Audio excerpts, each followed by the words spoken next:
أعوذ بالله من الشيطان الرجيم بسم الله الرحمن الرحيم الحمد لله رب العالمين الصلاة والسلام على رسوله الأمين وعلى آله وصحبه أجمعين أما بعد إن أريد إلا الإصلاح ما استطعت وما توفيقي إلا بالله عليه توكلت وإليه أنيب رب اشرح لي صدري ويسر لي أمري واحلل عقدة من لساني يفقهوا قولي ബഹുമാന്യരായ സഹോദരിമാരെ, നമ്മുടെ കുട്ടികളെ എങ്ങനെ വളർത്താം, എങ്ങനെ ഒരു നല്ല മാതാവാകാം അല്ലെങ്കിൽ നല്ലൊരു രക്ഷിതാവാകാം എന്നതിനെക്കുറിച്ചാണ് ഇന്ന് നാം ചർച്ച ചെയ്യേണ്ടത്. വാസ്തവം പറഞ്ഞാൽ മറ്റെല്ലാ വിഷയങ്ങളെക്കാൾ കൂടുതലായി മാതാക്കൾ എന്ന നിലയ്ക്ക് നമ്മെ സദാ അലട്ടിക്കൊണ്ടിരിക്കുന്ന ഒരു വിഷയമാണിത്. കുട്ടികൾ ഇന്ന് അവർ ജീവിച്ചു കൊണ്ടിരിക്കുന്ന സാഹചര്യം വെച്ച് നോക്കുമ്പോൾ പലവിധ പ്രലോഭനങ്ങൾക്കും അതുപോലെ തന്നെ വഴിതെറ്റുവാനുള്ള ഒരുപാട് സാഹചര്യങ്ങളും നന്നാവാനുള്ള സാഹചര്യങ്ങൾ വളരെ വിരളമാണ്. എങ്കിൽ കുട്ടികളെ വഴിതെറ്റിക്കുവാനുള്ള സാഹചര്യങ്ങൾ ഒരുപാടാണ്. നമ്മുടെ വീടിനകത്ത് വരെ അത്തരം സാഹചര്യങ്ങൾ നിലനിൽക്കുന്ന ഒരു കാലഘട്ടത്തിലാണ് നാം ജീവിച്ചുകൊണ്ടിരിക്കുന്നത്. പിശാചുക്കളുടെ 1000 കൈകൾ നമ്മുടെ കുട്ടികളെ വലയം ചെയ്തുകൊണ്ടിരിക്കുന്ന ഒരു സാഹചര്യത്തിലാണ് നാം ജീവിച്ചുകൊണ്ടിരിക്കുന്നത് എന്ന് നമുക്ക് പറയുവാൻ സാധിക്കും. ഈ വിഷയത്തിൽ ഒരു സ്ഥലവും സുരക്ഷിതമല്ല എന്നതാണ്. മദ്രസകൾ പോലും, അവരെ ദീനീ വിദ്യാഭ്യാസം അഭ്യസിക്കുവാൻ വേണ്ടി നമ്മൾ അയച്ചുകൊണ്ടിരിക്കുന്ന മദ്രസകൾ പോലും സുരക്ഷിതമല്ല എന്ന് നമുക്കറിയാം. അപ്പോൾ ഈ സാഹചര്യത്തിലാണ് കുട്ടികളെ വളർത്തുന്നതുമായി ബന്ധപ്പെട്ട്, അവരുടെ സ്വഭാവ രൂപീകരണവുമായി ബന്ധപ്പെട്ട് ഖുർആനിൻ്റെയും സുന്നത്തിൻ്റെയും അടിസ്ഥാനത്തിൽ പരീക്ഷിച്ച് വിജയം കണ്ട കുറേ സമീപനങ്ങൾ മുന്നിൽ നിർത്തിക്കൊണ്ട് മനഃശാസ്ത്ര വിദഗ്ധന്മാർ കൂടി അംഗീകരിക്കുന്ന, പലരും പരീക്ഷിച്ച് വിജയം കണ്ട കുറേ സമീപനങ്ങൾ നിങ്ങളുടെ മുന്നിൽ നിരത്താൻ ഞാൻ ഉദ്ദേശിക്കുന്നത്. അല്ലാഹു സുബ്ഹാനഹു വ തആല ഈ സംരംഭം ഒരു സ്വാലിഹായ അമലായി സ്വീകരിക്കുമാറാകട്ടെ. എനിക്കും നിങ്ങൾക്കും പ്രയോജനപ്പെടുന്ന രീതിയിൽ വിഷയം അവതരിപ്പിക്കുവാനും അത് യഥാവിധി തള്ളേണ്ടത് തള്ളുവാനും കൊള്ളേണ്ടത് കൊള്ളുവാനും നിങ്ങൾക്കും സാധിക്കുമാറാകട്ടെ. ഇന്ന് നമുക്കറിയാം, കുട്ടികൾ എന്ന് പറയുന്നത് എല്ലാ കാലത്തും മനുഷ്യാരംഭം മുതൽക്ക് തന്നെ ഒരു വലിയ അനുഗ്രഹമായിട്ടാണ് നാം കണക്കാക്കി പോന്നിട്ടുള്ളത്, അല്ലേ? കുട്ടികളില്ലാത്തവരോട് ചോദിച്ചാലാണ് കുട്ടികളില്ലാത്തതിൻ്റെ വിഷമം, അല്ലെങ്കിൽ കുട്ടികൾ എത്ര വലിയ അനുഗ്രഹമാണ് എന്ന് നമുക്ക് മനസ്സിലാക്കുവാൻ സാധിക്കുക. അതുപോലെ തന്നെ എത്രത്തോളം വലിയ ഒരു അനുഗ്രഹമാണോ കുട്ടികൾ, അതുപോലെ തന്നെ ഒരു വലിയ പരീക്ഷണവും ആണ് കുട്ടികൾ. സന്താന പരിപാലനത്തെക്കുറിച്ച് പറഞ്ഞത് അത് പ്രതിഫലാർഹമാണ്. നല്ല രീതിയിൽ കുട്ടികളെ വളർത്തുക എന്നത് അങ്ങേയറ്റം പ്രതിഫലമുള്ള ഒരു ദീനി ബാധ്യത തന്നെയാണ്, അല്ലേ? പക്ഷെ അതേപോലെ തന്നെ എന്തെങ്കിലും പിഴവുകൾ സംഭവിച്ചു പോയാൽ ശിക്ഷയ്ക്ക് അർഹരാകാവുന്ന ഒരു ബാധ്യതയും കൂടിയാണ്. മക്കൾ നാളെ പരലോകത്ത് വെച്ച് വഴിപിഴച്ചു പോയ മക്കൾ, അവർക്കുള്ള ശിക്ഷയെക്കുറിച്ച് അവരറിയുമ്പോൾ, അവരുടെ വിധി നിർണയിക്കപ്പെടുന്ന ആ ഘട്ടത്തിൽ നമ്മൾ കയ്യോ വളരും കാലോ വളരും എന്ന് വിചാരിച്ച് വളർത്തിക്കൊണ്ടുവന്ന നമ്മുടെ മക്കൾ നാളെ അള്ളാഹുവിൻ്റെ മുമ്പിൽ പറയുമെന്ന് നമ്മൾ പഠിച്ചിട്ടുണ്ട്. എന്താണ് പറയുക? പഠിച്ചവനെ, ഞാൻ ഇങ്ങനെ ആയി തീരാൻ കാരണം എൻ്റെ മാതാപിതാക്കളാണ്. അതുകൊണ്ട് എനിക്ക് തരുന്നതിനേക്കാൾ ഇരട്ടി ശിക്ഷ നീ അവർക്ക് നൽകണമേ എന്ന്. അതുകൊണ്ടാണ് ഞാൻ പറഞ്ഞത് ഒരു വലിയ അനുഗ്രഹമാണ് എങ്കിലും അതൊരു വലിയ പരീക്ഷണമാണ് എന്ന്. പരിശുദ്ധ ഖുർആൻ പരിശോധിച്ചാൽ കുട്ടികളെയും സമ്പത്തിനെയും പല സ്ഥലത്തും ഒരുമിച്ച് എടുത്തു പറഞ്ഞിട്ടുള്ളതായി നമുക്ക് കാണാൻ കഴിയും. അംവാലുക്കും ഔലാദുക്കും, അല്ലേ? സമ്പത്തും സന്താനങ്ങളും. സമ്പത്തും സന്താനങ്ങളും ഐഹിക ജീവിതത്തിൻ്റെ ക്ഷണിക സൗന്ദര്യമാണ് എന്ന് സൂറത്തുൽ കഹഫിലെ 46-ാമത്തെ ആയത്തിൽ പറയുന്നുണ്ട്. അതുപോലെ തന്നെ അറിയുക, നിങ്ങളുടെ സമ്പത്തും സന്താനങ്ങളും യഥാർത്ഥത്തിൽ പരീക്ഷണോപാധിയാണ്. സൂറത്ത് അൻഫാലിൽ 28-ാമത്തെ ആയത്ത്. മറ്റൊരിടത്ത് ഖുർആൻ പറയുന്നുണ്ട്, ലാ തുൽഹിക്കും അംവാലുക്കും വലാ ഔലാദുക്കും അൻ ദിക്രില്ല. ദൈവസ്മരണയിൽ നിന്ന് നിങ്ങളുടെ സമ്പത്തും സന്താനങ്ങളും നിങ്ങളെ പിന്തിരിപ്പിക്കാതിരിക്കട്ടെ എന്ന്. അപ്പോൾ നമുക്ക് അനുകൂലമായോ പ്രതികൂലമായോ സാക്ഷി ആവേണ്ടുന്ന സമ്പത്ത് പോലെ തന്നെയാണ് നമ്മുടെ സന്താനങ്ങളുടെയും അവസ്ഥ എന്ന് നമ്മൾ മനസ്സിലാക്കണം. നബി തിരുമേനി സല്ലല്ലാഹു അലൈഹി വസല്ലം പറഞ്ഞു, അവർ നിങ്ങളുടെ സ്വർഗമാണ് നരകവും എന്ന്. എങ്ങനെയാണ് സ്വർഗമാവുന്നത്? നല്ല രീതിയിൽ കുട്ടികൾ വളർന്ന് വരികയാണ് എങ്കിൽ, ഒരു സൽസ്വഭാവി ആയിക്കൊണ്ടാണ് കുട്ടി വളരുന്നത് എങ്കിൽ, ആ കുട്ടി മൂലം ദുനിയാവിലും ആഖിറത്തിലും നമുക്ക് സ്വർഗം ലഭിക്കും, അല്ലേ? മറിച്ചാണ് എങ്കിൽ ഒരു കുട്ടി മതി ആ കുടുംബത്തിൻ്റെ മഹിമ മുഴുവനായും നശിപ്പിക്കാൻ, സമ്പത്തും സൗഭാഗ്യങ്ങളും അഭിമാനവും ഒക്കെ വ്രണപ്പെടുത്താൻ ഒരൊറ്റ കുട്ടി മതിയാവും ദുനിയാവിലും ആഖിറത്തിലും. അതുകൊണ്ടാണ് ഖുർആൻ പറയുന്നത്, കു അംഫുസക്കും വഹലീക്കും നാറ എന്ന്. നമ്മൾ നമ്മളുടെ സ്വന്തം കാര്യം മാത്രം നോക്കി സ്വയം നമസ്കരിക്കുകയും സ്വയം ഇബാദത്തുകളിൽ മുഴുകുകയും സ്വയം ഖുർആൻ പഠിക്കുകയും ഒക്കെ ചെയ്താൽ പോരാ, വഹലീക്കും നാറ, നിങ്ങളുടെ കുടുംബങ്ങളെയും, അതിൽ പ്രധാനപ്പെട്ടതാണ് എന്ത്? നമ്മുടെ സന്താനങ്ങൾ. കുശവൻ്റെ കയ്യിലെ കളിമണ്ണ് പോലെ എന്ന് കുട്ടികളെക്കുറിച്ച് പറയാറുണ്ട്, അല്ലേ? നമ്മൾ പറയാറുണ്ട് മുടിഞ്ഞ സന്തതി, നശിച്ച കുട്ടി, ആ പിഴച്ച കുട്ടി ഉണ്ടായത് കൊണ്ട് ആ കുടുംബം അങ്ങനെ ആയിപ്പോയി, ദുഷിച്ച പേര് അവർക്ക് വന്നു എന്നൊക്കെ നമ്മൾ പറയാറുണ്ട്.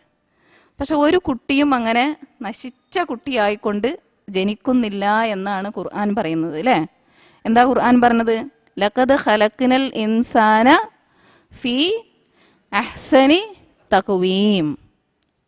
വിശിഷ്ടമായ ഘടനയിലാണ് മനുഷ്യൻ അള്ളാഹു സൃഷ്ടിച്ചിരിക്കുന്നത്. അപ്പം നല്ല ഘടനയിൽ, നല്ല രീതിയിലാണ് അള്ളാഹു നമ്മളെ സൃഷ്ടിച്ചിരിക്കുന്നത്. ഇത് തന്നെയാണ് നബി സല്ലല്ലാഹു അലൈഹി വസല്ലമ പറഞ്ഞത്, എന്ത്?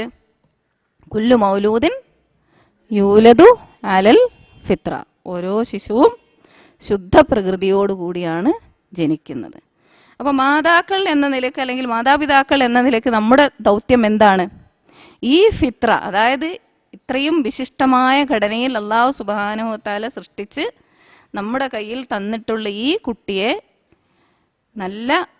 ആ ഫിത്ര പരിപോഷിപ്പിച്ച് വളർത്തിയെടുക്കുക. ആ കുട്ടിയിൽ എന്തെല്ലാം കഴിവുകളാണോ അല്ലാഹു സുബ്ഹാനഹു വ തആല ജന്മനാ നിക്ഷേപിച്ചിട്ടുള്ളത്, ആ കഴിവുകൾ പരിപോഷിപ്പിക്കുകയും ആ കുട്ടിയെ നല്ല ഘടനയിൽ നല്ല രീതിയിൽ വളർത്തിക്കൊണ്ടുവരികയും ചെയ്യുക എന്നതാണ് യഥാർത്ഥത്തിൽ ഇഫക്റ്റീവ് പാരൻറ്റിങ്. അല്ലാതെ പിന്നെ 1ാം റാങ്ക് ലഭിക്കുക, അല്ലെങ്കിൽ ഒരു കുട്ടി ജനിക്കുമ്പോൾ നമ്മുടെയൊക്കെ ലക്ഷ്യം അങ്ങനെയാണല്ലോ, അല്ലേ? കുട്ടി ജനിച്ചാൽ ഉടനെ, ഇപ്പം ജനിക്കുന്നതിന് മുമ്പ് തന്നെ നഗരത്തിലെ ഏറ്റവും നല്ല നഴ്സറിയിൽ അഡ്മിഷൻ തേണം, ഇപ്പോൾ കല്യാണത്തിന് മുമ്പ് എന്നൊക്കെ പറയാറുണ്ട്, അല്ലേ? അഡ്മിഷൻ ഉറപ്പിച്ച് വെച്ച് കുട്ടിയെ ഒരു ഡോക്ടർ അല്ലെങ്കിൽ എൻജിനീയർ, ഇതിനു വേണ്ടിയാണ് നമ്മൾ ബാക്കി എല്ലാ അധ്വാന പരിശ്രമങ്ങളും നടത്തുന്നത്, ഭൗതികമായ നേട്ടങ്ങൾക്ക് വേണ്ടി, ഡിഗ്രികൾ കരസ്ഥമാക്കുവാൻ വേണ്ടി. പക്ഷെ നമ്മൾ മനസ്സിലാക്കണം, പല മാതാപിതാക്കളും എൻ്റെ കുട്ടി അമേരിക്കയിലാണ്, ഡോക്ടറാണ്, എൻജിനീയറാണ്, അല്ലെങ്കിൽ കളക്ടറാണ് എന്നൊക്കെ പറയാറുണ്ട് എങ്കിലും അവരുടെ മുഖത്ത് നോക്കിയാൽ നമുക്ക് വായിച്ചെടുക്കാൻ കഴിയും അവർ ദുഃഖിതരാണ് എന്ന്. ഈ കുട്ടികളെ കൊണ്ട് യാതൊരു ഗുണവും അവർക്ക് ലഭിക്കുന്നില്ല എന്ന് നമുക്ക് മനസ്സിലാക്കുവാൻ സാധിക്കും, അല്ലേ? ഒരു പൊങ്ങച്ചക്കാരിയായ മാതാവ് തൻ്റെ കൂട്ടുകാരിയെ കണ്ടുമുട്ടിയപ്പോൾ അവരുടെ മക്കളുടെ വിശേഷങ്ങൾ ഇങ്ങനെ പറയായിരുന്നു. മൂത്തവൻ അവൻ എൻജിനീയറാണ്, അമേരിക്കയിലാണ്, 2ാമത്തെ മകൾ ഡോക്ടറാണ്, അവളെ വിവാഹം കഴിച്ചിരിക്കുന്ന ഒരു കളക്ടറാണ് എന്നൊക്കെ പറഞ്ഞാൽ വളരെ അഭിമാനത്തോടു കൂടി പറഞ്ഞു. അപ്പോൾ കൂട്ടുകാരി ചോദിച്ചു, 3ാമത്തെ മകനോ? അവനാണ് അല്പം മോശം, അവനിപ്പോൾ ഒരു പലചരക്ക് കടയൊക്കെ ആയിട്ടിങ്ങനെ കൂടുകയാണ് എന്ന് പറഞ്ഞു. അപ്പോൾ ഉടനെ ഭർത്താവിൻ്റെ ആത്മകഥം, ഈ പൊങ്ങച്ചക്കാരിയായ ഭർത്താവിൻ്റെ ആത്മകഥം, അവനുള്ളത് കൊണ്ട് ഞങ്ങൾ കഞ്ഞി കുടിച്ച് പോകുന്നു. അപ്പോൾ ഇതാണ് ലോകത്തിൻ്റെ അവസ്ഥ. ഭൗതികമായ നേട്ടങ്ങളോ റാങ്കുകളോ ഡിഗ്രികളോ കൊണ്ട് മാത്രം നമ്മുടെ കുട്ടികൾ നമുക്ക് ഇഹലോകത്തിലും പരലോകവും വളരെ പ്രധാനപ്പെട്ടതാണ്, അല്ലേ? ഒരുപാട് സ്വത്തുക്കൾ സമ്പാദിച്ച മറ്റൊരു പിതാവിൻ്റെ അവസ്ഥ നമുക്കറിയാം. പലയിടത്തും ചിലപ്പോൾ നിങ്ങൾ കേട്ടിട്ടുണ്ടായിരിക്കും. വളരെ സാമ്പത്തികമായി വളരെ ഉന്നതമായ അവസ്ഥയിലുള്ള ഈ പിതാവ് മരണപ്പെട്ടു. ഒരുപാട് സ്വത്തുക്കൾ നേടിവെച്ചിട്ടുണ്ട്. ഒറ്റ മകനേ ഉള്ളൂ. മരണപ്പെട്ട് മയ്യത്ത് പള്ളിയിലേക്ക് കൊണ്ടുപോയി. മയ്യത്ത് നമസ്കരിക്കാൻ നേരത്തെ മകനെ കാണുന്നില്ല. സംഭവം അന്വേഷിച്ചപ്പോൾ മകൻ ഒരു ബാത്റൂമിൻ്റെ ഉള്ളിൽ കയറി വാതിലടച്ച് നിൽക്കുകയാണ്. കാരണം അന്വേഷിച്ചപ്പോൾ എനിക്ക് മയ്യത്ത് നമസ്കരിക്കാൻ അറിഞ്ഞുകൂടാ. അപ്പോൾ ഭൗതികവും ആത്മീയവുമായ ചിട്ടകൾ പഠിപ്പിച്ചുകൊണ്ട് നമ്മൾ നമ്മുടെ കുട്ടികളെ വളർത്തിയെടുക്കുന്നില്ല എങ്കിൽ, കേവലം റാങ്കുകൾ മാത്രം ലക്ഷ്യം വെച്ച്, ഡിഗ്രികൾ മാത്രം ലക്ഷ്യം വെച്ച്, ഭൗതിക ലാഭം മാത്രം ലക്ഷ്യം വെച്ചാണ് നമ്മൾ കുട്ടികളെ വളർത്തിയെടുക്കുന്നതെങ്കിൽ നേരത്തെ പറഞ്ഞ രീതിയിൽ നമുക്കൊരു പക്ഷേ അവരിലൂടെ ലഭിക്കാൻ പോകുന്നത് സ്വർഗമല്ല നരകമായിരിക്കും എന്ന് നമ്മൾ മനസ്സിലാക്കണം. ഇത് ചെയ്യാൻ സാധിക്കുന്നത് മാതാക്കൾക്ക് തന്നെയാണ്. സാധാരണ നമ്മൾ മറ്റ് പലരെയും അതിനെ കുറ്റപ്പെടുത്താറുണ്ട്, ഇല്ലേ? അത് എളുപ്പമാണ്. ഏത് കാര്യത്തിലും മറ്റുള്ളവരുടെ നേർക്ക് വിരൽ ചൂണ്ടുക എന്നത് മനുഷ്യൻ്റെ സ്വഭാവമാണ്.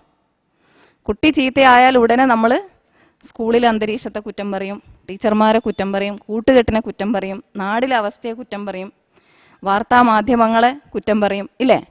പക്ഷെ നമ്മൾ മനസ്സിലാക്കേണ്ടത് ഒരു കുട്ടിയുടെ തലച്ചോറിൻ്റെ ഡെവലപ്മെൻറ്റ്, അതിൻ്റെ വളർച്ച, പക്വത പ്രാപിക്കുന്നത് ഏറ്റവും കൂടുതൽ ത്വരിതഗതിയിൽ നടക്കുന്നത് 2.5 വയസ്സിന് താഴെയുള്ള പ്രായത്തിലാണ്.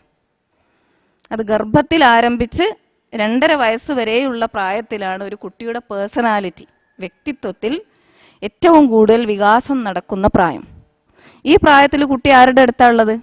നമുക്കെല്ലാവർക്കും അറിയാം, മാതാക്കളുടെ കൈകളിലാണ്. അപ്പം അതുകൊണ്ട് മാതാക്കൾ എന്ന നിലയ്ക്ക് നമുക്ക് ഈ വിഷയത്തിൽ നിന്ന്, ഈ ഉത്തരവാദിത്തത്തിൽ നിന്ന് ഒഴിഞ്ഞു മാറുക സാധ്യമല്ല.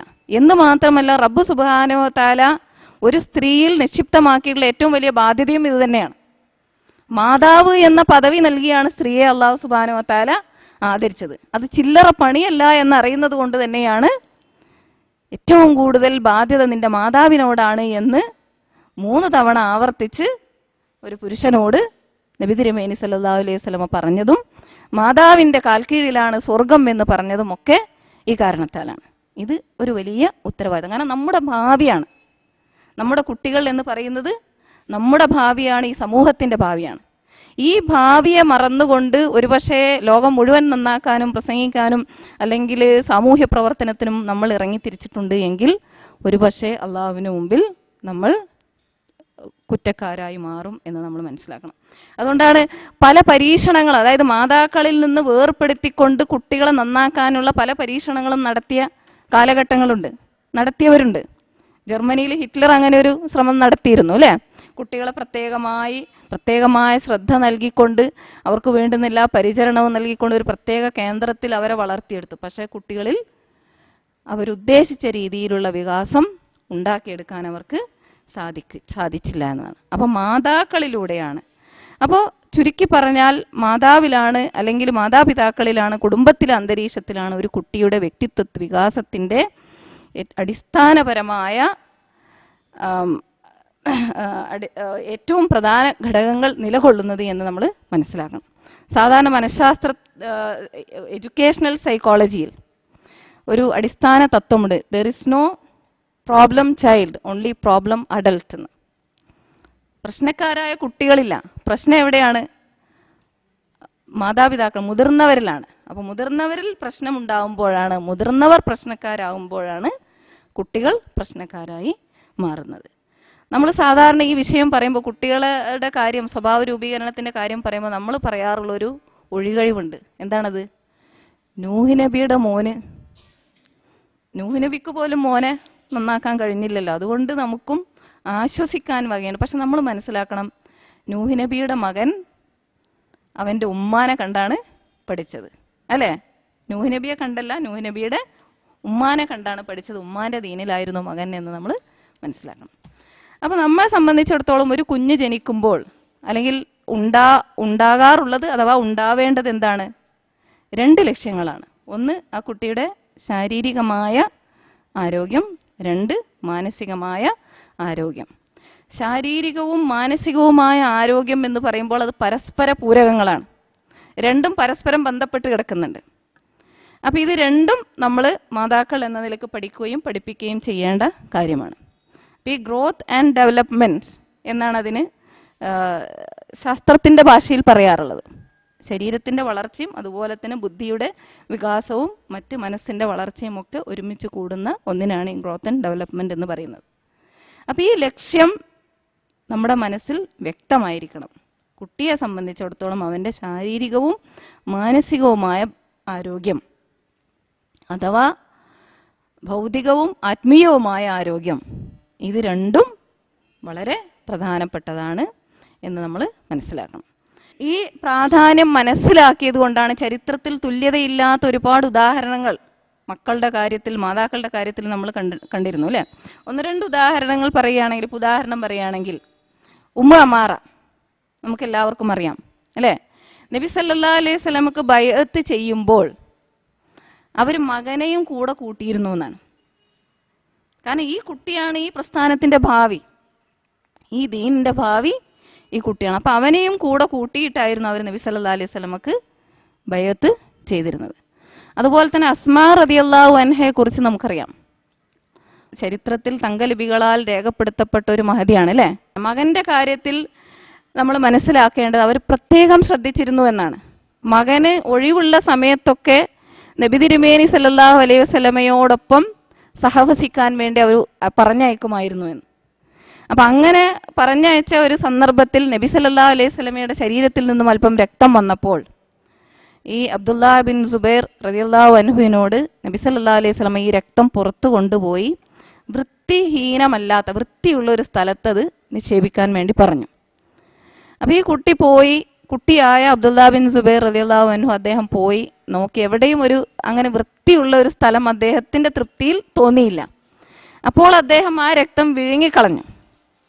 അപ്പോൾ നബി സല്ലല്ലാഹു അലൈഹി വസല്ലമ തിരിച്ചു വന്നപ്പോൾ പറഞ്ഞു, അങ്ങനെ രക്തം വിഴുങ്ങാൻ പാടില്ല എന്ന് പറഞ്ഞതിന് ശേഷം നബി തിരുമേനി സല്ലല്ലാഹു അലൈഹി വസല്ലമ പറഞ്ഞു, ആരുടെ രക്തം എൻ്റെ രക്തവുമായി അലിഞ്ഞു ചേർന്നുവോ അവൻ ഷഹീദാവും എന്ന് നബി സല്ലല്ലാഹു അലൈഹി വസല്ലമ പറയുകയും പിന്നീട് ആ കുട്ടി ഷഹീദാവുന്നത് നമ്മൾ അതിനും ഉമ്മ നിർബന്ധിച്ച് പറഞ്ഞയക്കുന്നതൊക്കെ, അന്ധയായ ആ വയസ്സായ സന്ദർഭത്തിൽ നിർബന്ധിച്ച് പറഞ്ഞയക്കുന്നതൊക്കെ ആയിട്ടുള്ള ചരിത്രം നിങ്ങൾ വായിച്ചും മനസ്സിലാക്കിയിട്ടുമൊക്കെ ഉണ്ടാവാം. അപ്പോൾ ഈ രീതിയിൽ സ്വന്തം കുട്ടികളെ ഇഹലോകത്തും പരലോകത്തും വിശേഷിച്ചും സ്വർഗത്തിൽ തനിക്ക് പ്രയോജനം ചെയ്യണം എന്ന പ്രത്യാശയോടുകൂടിയായിരുന്നു യഥാർത്ഥത്തിൽ അള്ളാഹുവിൻ്റെ ദാസന്മാരായ മാതാപിതാക്കൾ വളർത്തിക്കൊണ്ടുവന്നിട്ടുള്ളത് എന്ന് നമുക്ക് മനസ്സിലാക്കുവാൻ സാധിക്കും. സദ്വൃത്തനായ ഒരു ദാസന് സ്വർഗലോകത്ത് അള്ളാഹു പദവികൾ വർദ്ധിപ്പിച്ചുകൊണ്ടിരിക്കും. അപ്പോൾ അയാൾ ചോദിക്കും, നാഥ, എന്തുകൊണ്ടാണ് എനിക്കിങ്ങനെ അനുഗ്രഹങ്ങൾ വർദ്ധിക്കുന്നത്? അള്ളാഹു പറയും, നിന്റെ മകൻ നിനക്ക് വേണ്ടി പാപമോചനം അർത്ഥിക്കുന്നത് കൊണ്ട്. അപ്പോൾ മക്കൾ മാതാപിതാക്കൾക്ക് വേണ്ടി പ്രാർത്ഥിച്ചു കൊണ്ടിരുന്നാൽ ആ മാതാപിതാക്കൾ മരിച്ചു പോയാലും അവരുടെ സ്വർഗത്തിലെ പദവി അള്ളാഹു വർദ്ധിപ്പിച്ചുകൊണ്ടേയിരിക്കും എന്ന് അബൂ ഹുറൈറ റളിയല്ലാഹു അൻഹു നബി സല്ലല്ലാഹു അലൈഹി വസല്ലമയിൽ നിവേദനം ചെയ്ത ഒരു ഹദീസ്. ഒരാൾ മരണപ്പെടുന്നതോടെ അയാളുടെ സർവ്വകർമ്മങ്ങളും നിലച്ചു പോകും, 3 ഒഴികെ അല്ലേ. ഏതൊക്കെയാണത്? സ്ഥായിയായ ദാനം, സദഖത്തുൻ ജാരിയ, പിന്നെ ഉപകാരപ്രദമായ വിജ്ഞാനം, അതുപോലെ തന്നെ തനിക്ക് വേണ്ടി പ്രാർത്ഥിക്കുന്ന സദ്വൃത്തനായ സന്താനം. അതുപോലെ തന്നെ അന്ത്യനാളിൽ ഒരാൾ കടന്നു വരും, അയാളുടെ കൂടെ പർവ്വത സമാനം സത്കർമ്മങ്ങൾ ഉണ്ടായിരിക്കും. പർവ്വത സമാനം. അതിശയത്തോടെ അയാൾ ചോദിക്കും, എൻ്റെ നാഥ, ഈ കർമ്മങ്ങൾ എങ്ങനെ എൻ്റെ ഒപ്പമായി? അയാളോട് പറയപ്പെടും, നിന്റെ മകൻ നിനക്ക് വേണ്ടി പ്രാർത്ഥിച്ചതിൻ്റെ ഫലമായി എന്ന്. ഉമർ റളിയല്ലാഹു അൻഹുവിൻ്റെ അടുക്കൽ ഒരു കേസ് വന്നു ഒരിക്കൽ അല്ലേ. ഒരു പിതാവ് മകനെ പറ്റി കംപ്ലൈൻ്റ് വന്നു, അറിയാലോ. അപ്പോൾ ഉമർ റളിയല്ലാഹു അൻഹു ആ കേസ് ഇങ്ങനെ ചർച്ച ചെയ്ത് വന്നപ്പോൾ അവസാനം അദ്ദേഹത്തിന് മനസ്സിലായി, ഈ പിതാവ് മകനോടുള്ള ബാധ്യതകൾ പൂർണ്ണമായും നിർവഹിച്ചിട്ടില്ല എന്ന്. അങ്ങനെ അദ്ദേഹം ആ പിതാവിനെ പഠിപ്പിക്കുകയുണ്ടായി, എന്നതാണ് ഒരു പിതാവിൻ്റെ ബാധ്യത എന്ന്. എന്തൊക്കെയാണത്? നല്ല മാതാവിനെ തിരഞ്ഞെടുക്കുക, കുഞ്ഞിന് നല്ല പേരിടുക, ദൈവിക ഗ്രന്ഥം പഠിപ്പിക്കുക. ഇത് ഒരു പിതാവിന് കുട്ടിയോടുള്ള കടമയാണ് എന്ന് അദ്ദേഹം പഠിപ്പിക്കേണ്ടത്. നല്ല മാതാവിനെ തിരഞ്ഞെടുക്കുക. അതുകൊണ്ടാണ് പറയൽ പേരൻറ്റിങ് തുടങ്ങുന്നത് വിവാഹത്തിന് മുമ്പാണ് എന്ന് പറയാറുണ്ട്. നമ്മൾ സാധാരണ നമ്മുടെയൊക്കെ സഹോദരങ്ങൾക്ക് വിവാഹം ആലോചിക്കുമ്പോൾ ദീനിന് അവസാനത്തെ പരിഗണന, സ്വഭാവത്തിന് അവസാനത്തെ പരിഗണനയാണ് നൽകാറുള്ളത്, അല്ലേ? പക്ഷേ അവരിലൂടെ വളരുന്ന തലമുറ നന്നാവണമെങ്കിൽ എന്ത് വേണം?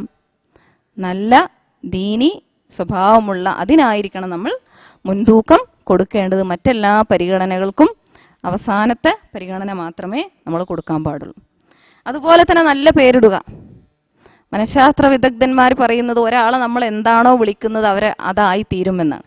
അതുകൊണ്ടാണ് കുട്ടികളോട് നീ ഒരിക്കലും നന്നാവൂല എന്നൊന്നും നമ്മൾ പറയരുത്. അതുപോലെ നല്ല പേര് വിളിക്കുമ്പോൾ അവർക്ക് അവരുടെ മനസ്സിൽ അത് മനഃശാസ്ത്രപരമായി ആ പേരിൻ്റെ അർത്ഥം ധ്വനിക്കുന്ന സ്വഭാവത്തിലേക്ക് അവർ എത്തിപ്പെടുമെന്നാണ് പറയുന്നത്. അപ്പോൾ നല്ല പേര് നമ്മൾ വിളിക്കുക. ഇതൊക്കെ ഞാൻ പറഞ്ഞില്ലേ, സൈക്കോളജി എന്ന് പറയുന്നത് നമ്മൾ പഠിച്ചു നോക്കിയാൽ, ആഴത്തിൽ പഠിച്ചു നോക്കിയാൽ എനിക്ക് മനസ്സിലായ ഒരു കാര്യം, എൻ്റെ ചെറിയ പഠനത്തിലൂടെ എനിക്ക് മനസ്സിലായ ഒരു കാര്യം, അതിലെല്ലാ നല്ല കാര്യങ്ങളും ഖുർആനും അതുപോലെ തന്നെ അള്ളാഹിൻ്റെ റസൂലും പഠിപ്പിച്ചതിനപ്പുറം പോകുന്നില്ല എന്നതാണ്. അപ്പോൾ അതുപോലെ തന്നെ ദൈവിക ഗ്രന്ഥം പഠിപ്പിക്കുക. ഈ 3 കാര്യങ്ങളും ഒരു പിതാവിന് മക്കളോടുള്ള ബാധ്യതയായിക്കൊണ്ട് അദ്ദേഹം പഠിപ്പിക്കുകയുണ്ടായി. ഇനി ഞാൻ പറഞ്ഞു ശാരീരികവും മാനസികവുമായ ആരോഗ്യം ഉണ്ടാവണമെന്ന്, അല്ലേ? അപ്പോൾ ശാരീരികമായ ആരോഗ്യം, ഇതിന് വേണ്ടുന്ന കാര്യങ്ങൾ എന്തൊക്കെയാണ് നിങ്ങൾക്കറിയാം? ഒന്നാമതായിട്ട് ശുദ്ധ വായു, അല്ലേ? കുട്ടികൾക്ക് ഇന്ന് നമ്മൾ ശുദ്ധവായു കൊടുക്കാറുണ്ടോ? ശുദ്ധവായു കിട്ടാനുള്ള അവസരങ്ങൾ നമ്മൾ ബോധപൂർവം സൃഷ്ടിക്കാറുണ്ടോ? അതോ ഉള്ള ശുദ്ധവായുവും ഇല്ലാതാക്കിക്കൊണ്ട് പൊല്യൂഷൻ മാത്രമല്ല, അവരെ വീടിൻ്റെ മുറിക്കുള്ളിൽ അടച്ചിട്ട് 24 മണിക്കൂറും അവരിരുന്ന് പുസ്തകത്തിന് മുന്നിലിരുന്ന് പഠിച്ചാൽ അത്രയും സന്തോഷമാണ് നമുക്ക്, അല്ലേ? അപ്പോൾ ഇത് ഇന്നത്തെ ഈ ഫ്ലാറ്റ് സംസ്കാരത്തിൻ്റെ ഒരു എന്താ പറയുക, ആഫ്റ്റർ ഇഫക്റ്റ് എന്ന് പറയാം, അനന്തരഫലമാണത്. അപ്പോൾ നമ്മൾ അവരെ പ്രകൃതിയിലേക്ക് കുറച്ചൊക്കെ അവരുടെ മനസ്സും ശരീരവും അതുമായി ഇടപഴകാനുള്ള അവസരം നമ്മൾ സൃഷ്ടിക്കണം. കണ്ണും മനസ്സും ഒക്കെ തുറന്നു വയ്ക്കാനും പ്രകൃതിയുമായിട്ട് ഇടപഴകാനും ഒക്കെ ബോധപൂർവം നമ്മളതിനുള്ള സന്ദർഭം ഉണ്ടാക്കേണ്ടതുണ്ട്, പ്രത്യേകിച്ച് ഈ കാലത്ത്. പണ്ടത് ഇതൊരു വിഷയമായിട്ട് പറയേണ്ടതില്ല. ശുദ്ധവായു കുട്ടികൾക്ക് കൊടുക്കണം എന്നുള്ളത് പണ്ട് പാടത്തും പറമ്പത്തും ഒക്കെ ഓടി നടന്ന് വളർന്ന കുട്ടികളെ സംബന്ധിച്ചിടത്തോളം പറയേണ്ട ആവശ്യമില്ല. പക്ഷേ ഇന്ന് ഇതൊരു വിഷയമായി തന്നെ പറയേണ്ടി വരികയാണ്. അതുകൊണ്ടാണ് പ്രകൃതിയെ സംരക്ഷിക്കൽ, പ്രകൃതിയെ ശുദ്ധീകരിക്കൽ സന്താന പരിപാലനത്തിൻ്റെ ഭാഗമായി വരുന്നത്. വളരുന്ന തലമുറയ്ക്ക് ശുദ്ധവായു ലഭിക്കണമെങ്കിൽ നമ്മുടെ വീടും പരിസരവും ശുദ്ധമായിരിക്കണം. പ്രകൃതി ശുദ്ധമാക്കണം എന്ന് പറഞ്ഞാൽ വേറൊരു സ്വഭാവം നമുക്കുണ്ട്, അല്ലേ? ഉടനെ തന്നെ മാർക്കറ്റിൽ കിട്ടുന്ന എല്ലാ എയർ ഫ്രഷ്നറും റൂം ഫ്രഷ്നറും ഒക്കെ വാങ്ങി അടിച്ച് മണപ്പിച്ചങ്ങ് നല്ല നല്ല സുഗന്ധം ഉണ്ടാവും. പക്ഷേ ആ വീടിൽ ശുദ്ധവായു ഉണ്ടോ എന്ന് ചോദിച്ചാൽ ഒരുപക്ഷേ ഇല്ല എന്നായിരിക്കും ഉത്തരം. പകരം ഒരുപാട് കെമിക്കൽസ് ആയിരിക്കും നമ്മുടെ കുട്ടികൾ ശ്വസിക്കുന്നത്. ഇത് നമ്മൾ ശ്രദ്ധിക്കേണ്ടുന്ന ഒരു കാര്യമാണ്. ഇന്ന് ശുദ്ധീകരിക്കുക എന്ന് പറഞ്ഞാൽ ഇതുപോലുള്ള ഒരുപാട് കണ്ടമാനം കെമിക്കൽസ് ഉപയോഗിച്ചുകൊണ്ടുള്ള ശുദ്ധീകരണമാണ് നടക്കുന്നത്. അപ്പം അതല്ല ഞാൻ ഉദ്ദേശിച്ചത്. പ്രകൃതിയുമായി മരങ്ങളുമായിട്ടും ഇടപഴകാനുള്ള അവസരം നമ്മൾ നമ്മുടെ കുട്ടികൾക്ക് സൃഷ്ടിച്ചു കൊടുക്കണം. രണ്ടാമതായി ഭക്ഷണം. ഒരു കുട്ടിയുടെ ഭക്ഷണവും പാനീയങ്ങളും തിന്നലും കുടിക്കലും ഇതൊരു കുട്ടിയുടെ ശാരീരിക ആരോഗ്യത്തിന് പ്രാഥമികമായ ആവശ്യങ്ങളിൽപ്പെട്ട ഒന്നാണ്, അല്ലേ? അപ്പോൾ ഈ ഭക്ഷണം നൽകുക എന്നതല്ല, നല്ല ഭക്ഷണശീലങ്ങൾ വളർത്തിയെടുക്കുക എന്നതും മാതാക്കളുടെ ബാധ്യതയിൽപ്പെട്ടതാണ്. ഇസ്ലാമിൻ്റെ അടിസ്ഥാനത്തിൽ ഒരുപാട് നല്ല ശീലങ്ങൾ ഭക്ഷണവുമായി ബന്ധപ്പെട്ട് നമുക്കറിയാം, അല്ലേ? എന്തൊക്കെയാണ്? ഒന്നാമതായിട്ട് കൈ വൃത്തിയായി കഴുകണം, അള്ളാഹുവിൻ്റെ നാമം ഉച്ചരിച്ചുകൊണ്ടായിരിക്കണം ആ ഭക്ഷണം കഴിക്കേണ്ടത്. അതുപോലെ തന്നെ ഭക്ഷണം അമിതമാവരുത്, അല്ലേ? ഇങ്ങനെ ഒരുപാട് കാര്യങ്ങളുണ്ട്. പക്ഷെ നമ്മെ സംബന്ധിച്ചിടത്തോളം, പ്രത്യേകിച്ച് ഇന്നത്തെ കാലത്തെ മാതാക്കളെ, ചെറുപ്പക്കാരായ മാതാക്കളെ സംബന്ധിച്ചിടത്തോളം ഉള്ള ഒരു പ്രശ്നം എന്താണെന്ന് വെച്ചാൽ, കുട്ടിക്കൊരു രോഗവും ഇല്ലെങ്കിലും ഇങ്ങനെ ഡോക്ടറെ അടുത്ത് കൊണ്ടുപോകും. കുട്ടിക്ക് തടിയില്ല, തടി കുറവാണ് എന്നതാണ് മെയിനായിട്ടുള്ള നമ്മളുടെ പ്രശ്നം. കാരണം പരസ്യങ്ങളിൽ കാണുന്ന അമിൽ ബേബിയുടെ അത്രയും ഉരുളിച്ചയും തടിയും നമ്മുടെ കുട്ടികൾക്ക് ഇല്ല എന്നതാണ് നമ്മളുടെ പ്രശ്നം. അപ്പോൾ പരസ്യങ്ങളുടെ സ്വാധീനത്തിൽ പെട്ടുകൊണ്ട് നമ്മൾ എന്ത് ചെയ്യും?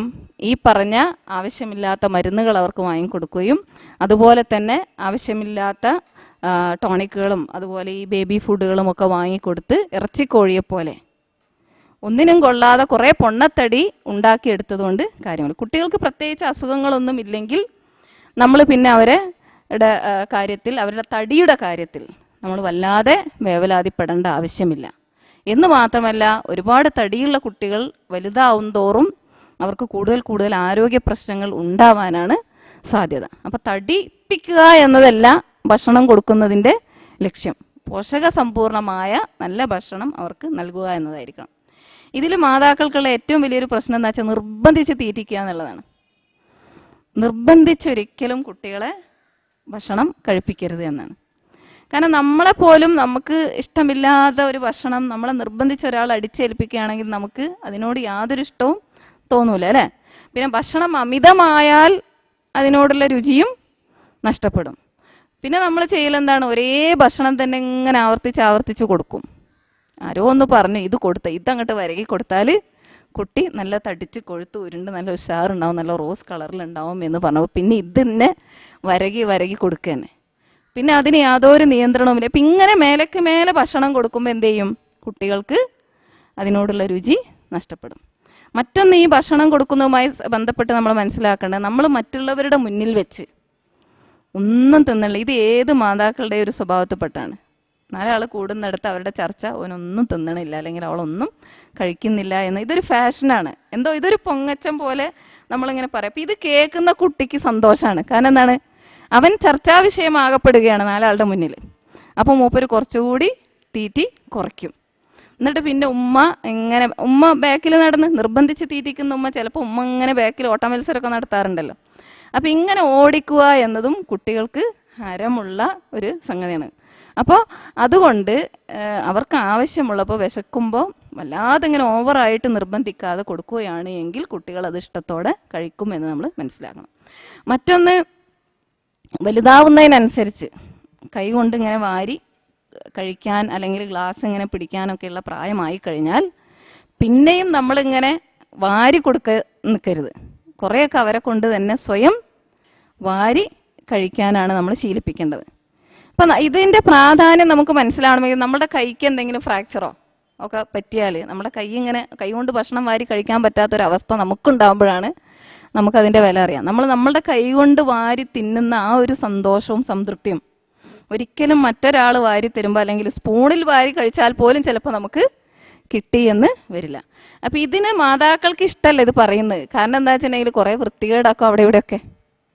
കുട്ടികൾ സ്വയം വാരി കഴിച്ചാലുള്ള പ്രശ്നം അവർ കുറേ വൃത്തികേടാക്കും. അപ്പോൾ അതൊരു പണിയാണ്. അപ്പോൾ പിന്നെ കുറേ പുറത്ത് പോകും, കുറേ അകത്ത്, അങ്ങനെയൊക്കെയുള്ള പ്രശ്നം വിചാരിച്ചിട്ടാണ് വേഗം പണി കഴിയുമല്ലോ വേഗം വാരി കൊടുക്കുന്നത്. പക്ഷേ യഥാർത്ഥത്തിൽ അവരുടെ സന്തോഷം സ്വയം വാരി തിന്നുമ്പോൾ. അപ്പോൾ കുറച്ചുകൂടിയൊക്കെ മറ്റു കുട്ടികളുടെ കൂട്ടത്തിലൊക്കെ ഇരുത്തിയൊക്കെ കൊടുക്കുമ്പോൾ എല്ലാവരും ഒരുമിച്ചിരുന്ന് ഭക്ഷണം, മുതിർന്നവരുടെ കൂടെ ഒരുമിച്ചിരുന്നൊക്കെ ഭക്ഷണം കഴിക്കുമ്പോൾ കുട്ടികൾക്കും സ്വയം വാരി തിന്നുമ്പോൾ അവർക്കത് ആസ്വദിച്ചുകൊണ്ട് കഴിക്കുമ്പോൾ അവർക്ക് അതിൽ നിന്ന് ലഭിക്കേണ്ടുന്ന പോഷകങ്ങൾ സ്വാഭാവികമായും ലഭിക്കും. അല്ലാതെ കരയിപ്പിച്ചുകൊണ്ട് ഒരിക്കലും ഭക്ഷണം കൊടുക്കരുത്. കാരണം ആ ഡൈജഷൻ്റെ ഗ്ലാൻഡുകൾ പ്രവർത്തിക്കാതാവും ആ സന്ദർഭത്തിൽ. സാധാരണ പറയാറുണ്ട് വിഷാണ് ആ സമയത്ത് അകത്തേക്ക് ചെല്ലുന്നത് എന്ന്. അപ്പം അങ്ങനെ കരയിപ്പിക്കാതെ നല്ല മൂഡിലൊക്കെ ഭക്ഷണം കൊടുക്കാൻ വേണ്ടി നമ്മൾ ശ്രദ്ധിക്കുക. മറ്റൊന്ന്, ഈ പറഞ്ഞ മാതിരി ഒരേ ഭക്ഷണം തുടർച്ചയായി കൊടുത്തുകൊണ്ടിരുന്നാൽ മടുപ്പ് വരുമെന്ന് പറഞ്ഞു. Variety is the spice of life എന്ന് പറയാറുണ്ട്, അല്ലേ? ഇടയ്ക്കൊക്കെ ഒന്ന് മാറ്റി. നമുക്ക് തന്നെ അങ്ങനെയല്ലേ, ഒരേ ഭക്ഷണം. ഇപ്പം എല്ലാവർക്കും സമൂസയൊക്കെ മടുത്ത് തുടങ്ങിയിട്ടുണ്ടാവും, അല്ലേ? നോമ്പ് ഒരു 8 ആകുമ്പോഴത്തേക്കും. അപ്പോൾ ഒരേ ഭക്ഷണം കഴിച്ചുകൊണ്ടിരിക്കുമ്പോൾ നമുക്കതിനോടൊരു മടുപ്പ് വരും. അപ്പോൾ ഒരേ ഭക്ഷണം തന്നെ കഴിക്കുമ്പോൾ നമുക്ക് മടുപ്പ് തോന്നും. അപ്പോൾ ഇടയ്ക്കൊരു ചിലപ്പോൾ കോഴിമുട്ട തന്നെ ആയിരിക്കും നമ്മൾ കൊടുക്കുന്നത്.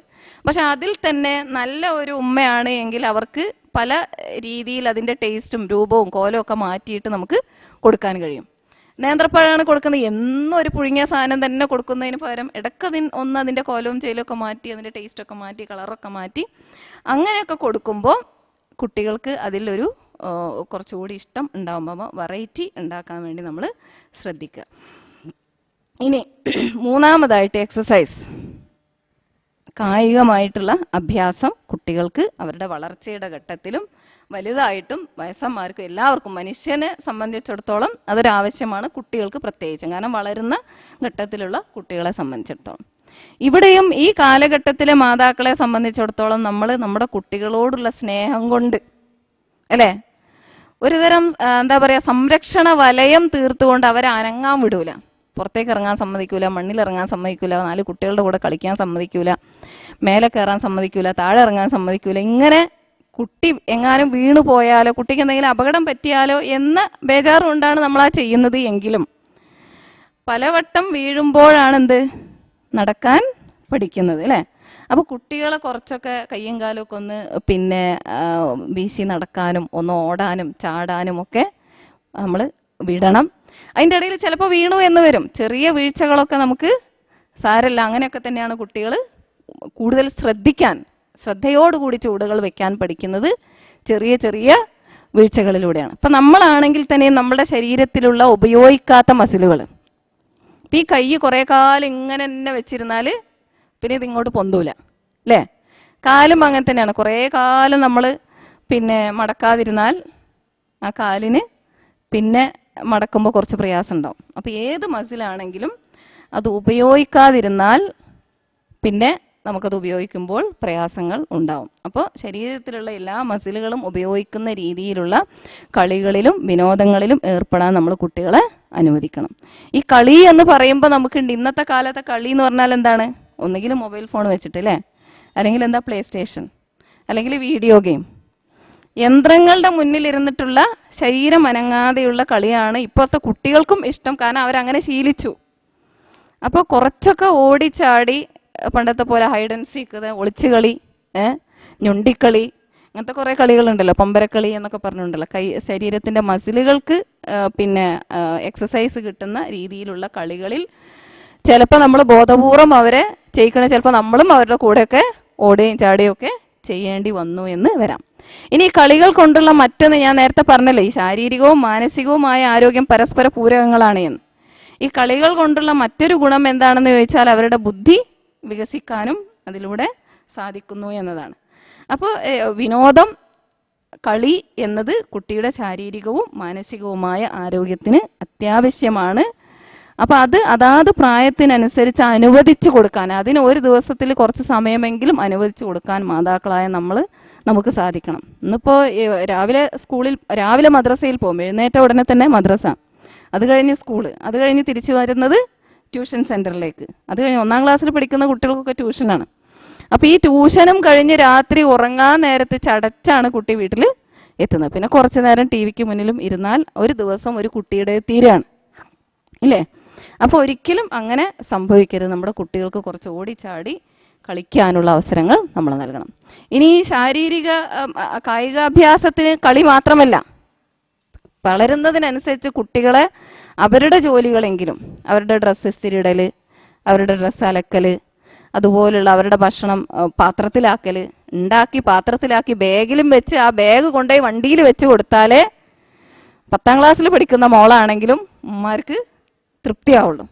സംഗതി നമ്മളുടെ സ്നേഹം പ്രകടിപ്പിക്കുന്നതാണ്, നല്ലൊരു ഉമ്മയാണത്. പക്ഷേ ആ സ്നേഹത്തിലൂടെ നമ്മൾ കുട്ടിയെ വഷളാക്കുകയാണ് ചെയ്യുന്നത്. അപ്പോൾ അവരുടെ ജോലികൾ കുറേയൊക്കെ അവരെ കൊണ്ട് തന്നെ ചെയ്യിക്കാൻ വേണ്ടി നമ്മൾ ശ്രമിക്കുക. പിന്നെ ഉറക്കവും ഇന്നത്തെ ഉമ്മമാരോട് കുട്ടിക്ക് ആവശ്യമുള്ളൊരു സംഗതിയാണ് എന്ന് പറയേണ്ടുന്ന ഒരു കാലഘട്ടത്തിലാണ് നമ്മൾ ജീവിച്ചുകൊണ്ടിരിക്കുന്നത്. കാരണം 12 മണിവരെ പഠിച്ചാലും തൃപ്തിയാവാത്ത ഉമ്മമാരാണ്. ഒരുപാട് ബോർഡ് പരീക്ഷകളിൽ ഇൻവിജിലേഷൻ നടത്തേണ്ടി വരുന്ന സന്ദർഭത്തിൽ കുട്ടികളിങ്ങനെ വിളിച്ചുണർത്തേണ്ടി വരാറുണ്ട്. പരീക്ഷ എഴുതിക്കൊണ്ടിരിക്കുന്നതിൻ്റെ ഇടയിൽ കുട്ടികൾ ഉറങ്ങിപ്പോവും. കാരണം തലേന്ന് തീരെ ഉറങ്ങാൻ സമ്മതിച്ചിട്ടുണ്ടാവില്ല വീട്ടിൽ, അല്ലെങ്കിൽ ടെൻഷൻ കൊണ്ട്, ഉമ്മാൻ്റെ ടെൻഷൻ കണ്ടിട്ട് കുട്ടീൻ്റെ ടെൻഷനും കൂടിയിട്ട് ഉറങ്ങാൻ സാധിച്ചിട്ടുണ്ടാവില്ല. അപ്പോൾ യഥാർത്ഥത്തിൽ പ്രത്യേകിച്ചും പരീക്ഷൻ്റെ തലേന്ന് കുട്ടി നന്നായിട്ട് ഉറങ്ങണം. ചെറിയ കുട്ടികളെ സംബന്ധിച്ച് പറയാറുള്ളത് ഉറങ്ങി വളരുക എന്നാണ്. ഉറങ്ങുന്ന സമയത്ത് നമ്മുടെ തലച്ചോറിൽ നല്ല പ്രവർത്തനം നടക്കുന്നുണ്ട്.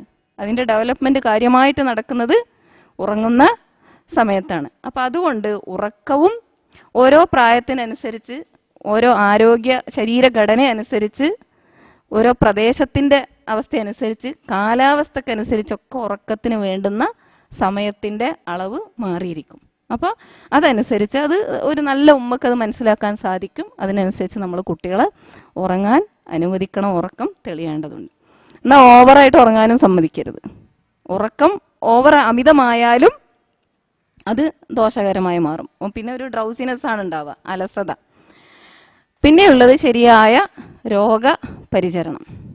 രോഗം സാധാരണ മെഡിക്കൽ ശാസ്ത്രത്തിൽ പറയാറുണ്ട്, രോഗം വന്ന് പ്രതിരോധമാണ് ചികിത്സയേക്കാൾ ഉത്തമം എന്ന്, അല്ലേ? അതായത് രോഗം വന്ന് ചികിത്സിക്കുന്നതിനേക്കാൾ രോഗം വരാതെ ശ്രദ്ധിക്കാനാണ് ഒരു നല്ല മാതാവ്, അതിനുള്ള അടവുകളാണ് ശീലിച്ചെടുക്കേണ്ടത്. ഇനി രോഗം വന്നാലോ, അത് അതിൻ്റെ പിറ്റേന്നോ ഒക്കെ അപ്പോയിൻമെൻ്റ് ഒക്കെ എടുത്ത് ഡോക്ടറെ അടുത്ത് എത്തുന്നത് വരെ അതിങ്ങനെ മൂർച്ഛിച്ച് മൂർധന്യാവസ്ഥയിലെത്താനും അനുവദിക്കരുത്. ചില പ്രഥമ ശുശ്രൂഷകളും ഒരു മാതാവ് മനസ്സിലാക്കി വെക്കണം. രോഗം വരാനുള്ള ഒരു കാരണം ഭക്ഷണം തന്നെയാണ്. ഭക്ഷണത്തിലൂടെയാണ് രോഗം വരുന്നത്. വ്യായാമമില്ലായ്മ രോഗത്തിന് കാരണമാവും, ഉറക്കമില്ലായ്മ രോഗത്തിന് കാരണമാവും, ടെൻഷൻ, അനാവശ്യമായ ടെൻഷൻ കുട്ടികൾക്ക് ഉണ്ടായാൽ അവർക്ക് രോഗം വരും. പിന്നെ ചില പാരമ്പര്യ രോഗങ്ങൾ, പകർച്ചവ്യാധികൾ, ഇങ്ങനെ കാലാവസ്ഥാ വ്യതിയാനത്തിനനുസരിച്ചുള്ള രോഗങ്ങൾ, ഇങ്ങനെ പല കാരണങ്ങളാലും രോഗങ്ങൾ വരാം. അപ്പോൾ നമ്മൾ ശ്രദ്ധിക്കേണ്ടത്, നമ്മുടെ അടുക്കളയിൽ പലപ്പോഴും ഇന്നത്തെ ട്രെൻഡ് എന്താണെന്ന് വെച്ചിട്ടുണ്ടെങ്കിൽ, ചെറിയൊരു കുട്ടി ഒന്ന് ഹച്ചിന്ന് പറഞ്ഞ് തുമ്മിയാൽ മതി, എന്ത് ചെയ്യും? ഉടനെ അടുത്തുള്ള ഏറ്റവും നല്ല സൂപ്പർ സ്പെഷ്യാലിറ്റി ആശുപത്രി ഏതാണോ അവിടെ ബുക്ക് ചെയ്തിട്ട് അങ്ങോട്ടാണ് കൊണ്ടുപോവുക. കാരണം നമുക്ക് ആകെ ഒരു കുട്ടിയല്ലേ ഉള്ളൂ. ഇപ്പോഴത്തെ ട്രെൻഡ് അതാണല്ലോ, ഒന്ന് അല്ലെങ്കിൽ രണ്ട്. അപ്പോൾ ഈ കുട്ടിയാണ് നമ്മുടെ എല്ലാം. അപ്പോൾ ആ കുട്ടിക്ക് ഒരു ചെറിയ രോഗം വരുമ്പോഴത്തേക്ക് നമ്മൾ കൊണ്ടുപോയി ഇല്ലാത്ത രോഗവും ഉണ്ടാക്കിയിട്ടായിരിക്കും തിരിച്ചു കൊണ്ടുവരാം. അപ്പോൾ അതിന് പകരം ചെറിയ ചെറിയ സംഗതി, ഒരു ചെറിയ വീഴ്ച വീണു, ചെറിയൊരു മുറി പറ്റിയാൽ മഞ്ഞൾ നല്ലൊരു ആൻറ്റിസെപ്റ്റിക്കാണ്. അത് ആ മുറിയിൽ നല്ല രക്തം വരുന്ന മുറിയാണെങ്കിൽ പോലും ആ മുറിയിൽ അല്പം ഈ മഞ്ഞൾ അമർത്തി വെച്ച് കൊടുത്താൽ പിന്നീട് അത് ആ മുറി പഴുക്കുകയോ ഒന്നും സംഭവിക്കില്ല, അത് അങ്ങ് മാറിപ്പോവും. അതുപോലെ തന്നെ ചെറിയ ജലദോഷത്തിനൊക്കെ തേന്, ഇഞ്ചി, ചുക്ക്, ഇതുപോലുള്ള ഒരുപാട് സാധനങ്ങൾ, നമ്മുടെ അടുക്കളയിലുള്ള സാധനങ്ങളൊക്കെ തന്നെ നമുക്ക് പ്രഥമ ശുശ്രൂഷയായിട്ടും രോഗചികിത്സയായിട്ടും രോഗം വരാതിരിക്കാനുള്ള ഔഷധമായിട്ടുമൊക്കെ ഉപയോഗിക്കാൻ പറ്റും. അപ്പോൾ ഉമ്മ തന്നെയാണ് ഏറ്റവും നല്ല ഡോക്ടർ. കുട്ടികൾ ഉണ്ടാവുന്നതിനനുസരിച്ച്, അവരുടെ പ്രായത്തിനനുസരിച്ച് അവർക്ക് വരാവുന്ന രോഗങ്ങളെക്കുറിച്ചും അതിന് പറ്റിയ പ്രഥമ ശുശ്രൂഷകളെക്കുറിച്ചും, ഇനി അമിതമായാൽ അല്ലെങ്കിൽ ഡോക്ടറെ അടുത്ത് കൊണ്ടുപോകേണ്ട അവസ്ഥയുണ്ടെങ്കിൽ ഏറ്റവും അടുത്ത ഏറ്റവും നല്ല ഡോക്ടർ ആരാണ് എന്നൊക്കെ പഠിച്ച് വെക്കുകയും മനസ്സിലാക്കി വെക്കുകയും അവരുടെ നമ്പറൊക്കെ മൊബൈലിൽ ഫീഡ് ചെയ്ത് വെച്ചാൽ പോരാ, മനസ്സിൽ ഉണ്ടാവണം. അത്യാവശ്യ നമ്പറുകൾ എപ്പോഴും ഒരു ഉമ്മയുടെ മനസ്സിലുണ്ടാവണം. അത് നമ്മൾ എവിടെയെങ്കിലുമൊക്കെ എഴുതി വെച്ചാൽ അത്യാവശ്യ ഘട്ടത്തിൽ ആ നമ്പർ എങ്ങനെ തിരഞ്ഞാലും കിട്ടൂല. കൈ വരച്ചിട്ട് മൊബൈലിൽ നിന്ന് പോലും എടുക്കാൻ പറ്റൂല. ഇനി മൊബൈലിൽ ഉണ്ടെങ്കിൽ ചിലപ്പോൾ മൊബൈൽ താഴെ വീണ് അതിനെന്തെങ്കിലും സംഭവിച്ചാൽ അല്ലെങ്കിൽ മൊബൈൽ നഷ്ടപ്പെട്ടാലും അത് എടുക്കാൻ പറ്റും. അപ്പോൾ എപ്പോഴും ഒരു ഉമ്മ ശ്രദ്ധിക്കേണ്ടതാണ്, ഈ അത്യാവശ്യ നമ്പറുകൾ നമുക്കും മനഃപ്പാടമായിരിക്കണം, നമ്മുടെ കുട്ടികൾക്കും മനഃപ്പാടമായിരിക്കണം എന്നത്. അപ്പോൾ തൊട്ടതിനും പിടിച്ചതിനുമൊക്കെ ഡോക്ടറെ അടുത്ത് പോകുന്നത് ഒഴിവാക്കി പ്രതിരോധ ശക്തി വർദ്ധിപ്പിക്കാൻ വേണ്ടി നമ്മൾ പരമാവധി ശ്രദ്ധിക്കുക. ഈ ആവശ്യമില്ലാതെ ചെറിയ ചെറിയ രോഗങ്ങൾക്കൊക്കെ നമ്മൾ കുട്ടികളെ ഡോക്ടറെ അടുത്ത് കൊണ്ടുപോയിക്കൊണ്ടിരുന്നാൽ സംഭവിക്കൽ എന്താണെന്ന് വെച്ചാൽ, ഇടക്കിടക്ക് ഇങ്ങനെ ഡോക്ടറെ അടുത്ത് പോവുകയും എന്നിട്ട് എൻ്റെ കുട്ടിക്ക് ഇന്ന രോഗമാണ് എന്ന് ഇതിങ്ങനെ പറയുകയും ഒരു ഉമ്മ അങ്ങനെ ചെയ്തുകൊണ്ടിരുന്നാൽ ആ കുട്ടി മനസ്സിലാക്കുന്നത് ഞാനൊരു രോഗിയാണ്, എന്നെ കൊണ്ടൊന്നിനും പറ്റൂല എന്നൊരു ചിന്തയാണ് പിന്നെ ആ കുട്ടിയുടെ മനസ്സിൽ വളർന്നു വരിക. അപ്പോൾ അതിന് പകരം പരമാവധി അത് ഒഴിവാക്കിക്കൊണ്ട് അത്യാവശ്യ ഘട്ടങ്ങളിൽ മാത്രം മരുന്ന് നൽകുകയും, അല്ലാത്ത ശരീരത്തിൽ തന്നെ ഒരു ഇമ്മ്യൂൺ സിസ്റ്റം, പ്രതിരോധ സിസ്റ്റം ശരീരത്തിൽ തന്നെയുണ്ട്. സ്വയം ചികിത്സിക്കാനുള്ള കഴിവ് നമ്മുടെ ശരീരത്തിന് തന്നെയുണ്ട്. അപ്പോൾ ആ സിസ്റ്റത്തെയൊക്കെ നമ്മളൊന്ന് ഉപയോഗപ്പെടുത്താൻ വേണ്ടി ശ്രമിക്കുന്നത് ഏറ്റവും നല്ലതാണ്. ഇനി കുട്ടിയുടെ പേഴ്സണാലിറ്റി, ശാരീരികവും മാനസികവുമായ ആരോഗ്യത്തിനൊക്കെ അത്യാവശ്യമായ ഒരു സംഗതിയാണെന്ത്? നല്ല വസ്ത്രം അണിയിക്കുക എന്നത്. നല്ല വസ്ത്രം എന്ന് പറഞ്ഞാൽ നമ്മളുടെ മനസ്സിലൊക്കെ ഓടിയെത്തുന്നത് നല്ല മിന്നിത്തിളങ്ങുന്ന, അല്ലേ, ഈ മോഡലുകളൊക്കെ ധരിക്കുന്ന, ഇപ്പോൾ കുട്ടി മോഡലുകളുണ്ടല്ലോ ഇവരുടെയൊക്കെ, അല്ലെങ്കിൽ മുതിർന്ന പ്രായക്കാരായ കുട്ടികൾ, കൗമാരപ്രായക്കാരായ കുട്ടികളാണെങ്കിൽ ഫിലിം സ്റ്റാറുകളൊക്കെ ധരിക്കുന്ന രീതിയിലുള്ള ഇറുകിപ്പിടിച്ച, അല്ലെങ്കിൽ അവരുടെ ശരീരത്തിന് ഒട്ടും അനുയോജ്യമല്ലാത്ത, അല്ലെങ്കിൽ അവർക്കൊട്ടും ഒരു സുഖം തോന്നാത്ത, ഒരു അനായാസത നൽകാത്ത തരത്തിലുള്ള ഡ്രസ്സുകളൊക്കെയാണ്, വലിയ വിലപിടിപ്പുള്ള ഡ്രസ്സുകളെ കുറിച്ചാണ് നമ്മൾ ചിന്തിക്കാറുള്ളത്. പക്ഷെ നമ്മൾ ശ്രദ്ധിക്കേണ്ടത്, കുട്ടികൾക്ക് നമ്മൾ പ്രത്യേകിച്ച് വളരുന്ന കുട്ടികൾക്ക് ഡ്രസ്സ് എടുക്കുമ്പോൾ എപ്പോഴും അത് കുറച്ച് ലൂസായിട്ടുള്ള ടൈറ്റ് ഫിറ്റിംഗ് ആയിട്ടുള്ള ഡ്രസ്സ് ഒരിക്കലും നമ്മൾ എടുക്കാൻ പാടില്ല. രണ്ടാമതായിട്ട് കഴിയുന്നതും കോട്ടൺ ഡ്രസ്സുകളാണ് നമ്മൾ കുട്ടികൾക്കാണെങ്കിലും മുതിർന്നവർക്കാണെങ്കിലും എടുക്കാൻ വേണ്ടി നമ്മൾ ശ്രദ്ധിക്കേണ്ടത്. അതുപോലെ തന്നെ ആൺകുട്ടികൾക്കും പെൺകുട്ടികൾക്കും ഓരോ പ്രദേശത്തും അംഗീകരിക്കപ്പെട്ട ആൺകുട്ടികളുടെ ഡ്രസ്സും പെൺകുട്ടികളുടെ ഡ്രസ്സും ഉണ്ടാകും. അത് തന്നെയാണ് നമ്മൾ ഇട്ട് കൊടുക്കേണ്ടത്. ആൺകുട്ടിയെ ആൺകുട്ടിയായും പെൺകുട്ടിയെ പെൺകുട്ടിയായും വളർത്തുക എന്നത് അവരുടെ മാനസികാരോഗ്യത്തിന് അത്യന്തം അപേക്ഷിതമാണ്. വസ്ത്രം തിരഞ്ഞെടുക്കുന്നിടത്തും നമ്മളത് ശ്രദ്ധിക്കേണ്ടതുണ്ട്. ചില ഉമ്മമാരുണ്ട്, കുട്ടി വലുതായാലും സ്വർണ്ണം ഇടൂലെങ്കിലും ആൺകുട്ടികൾക്ക് ചെറുതാവുമ്പോൾ സ്വർണം ഇട്ട് കൊടുക്കാറുണ്ട് അല്ലേ? അതിന് പറയുന്ന ന്യായീകരണം കുട്ടിക്ക് കുറ്റല്ലല്ലോ, പ്രായപൂർത്തിയായിട്ടില്ല, അതുകൊണ്ട് സ്വർണം ഇടുന്നത് ആണുങ്ങൾക്ക് ഹറാമാണെങ്കിലും കുട്ടി ആയതുകൊണ്ട് കുട്ടിക്ക് തെറ്റില്ല. പക്ഷെ നമ്മൾ മനസ്സിലാക്കേണ്ട, ഒരു ആൺകുട്ടിയെ അള്ളാഹു സുബ്ഹാനഹു വ തആല നമുക്ക് സമ്മാനിച്ചിട്ട് എന്തിനാണ് ആ കുട്ടിയെ നമ്മൾ പെൺകുട്ടിയായി വളർത്തുന്നത്? ആൺകുട്ടിയെ ആൺകുട്ടിയായി തന്നെ വളർത്തുക. അങ്ങനെ ഒരു ആഡംബര ഭ്രമവും അങ്ങനെ ഇതൊക്കെ ഇട്ട് നടക്കേണ്ടവനാണ്, ശരീരം പ്രദർശിപ്പിക്കേണ്ട ആളാണ്, അലങ്കരിച്ച് നടക്കേണ്ട ആളാണ് എന്ന തോന്നലില്ലാത്ത രീതിയിൽ അവരെ വളർത്തിക്കൊണ്ടുവരാനാണ് നമ്മൾ ശ്രദ്ധിക്കേണ്ടത്.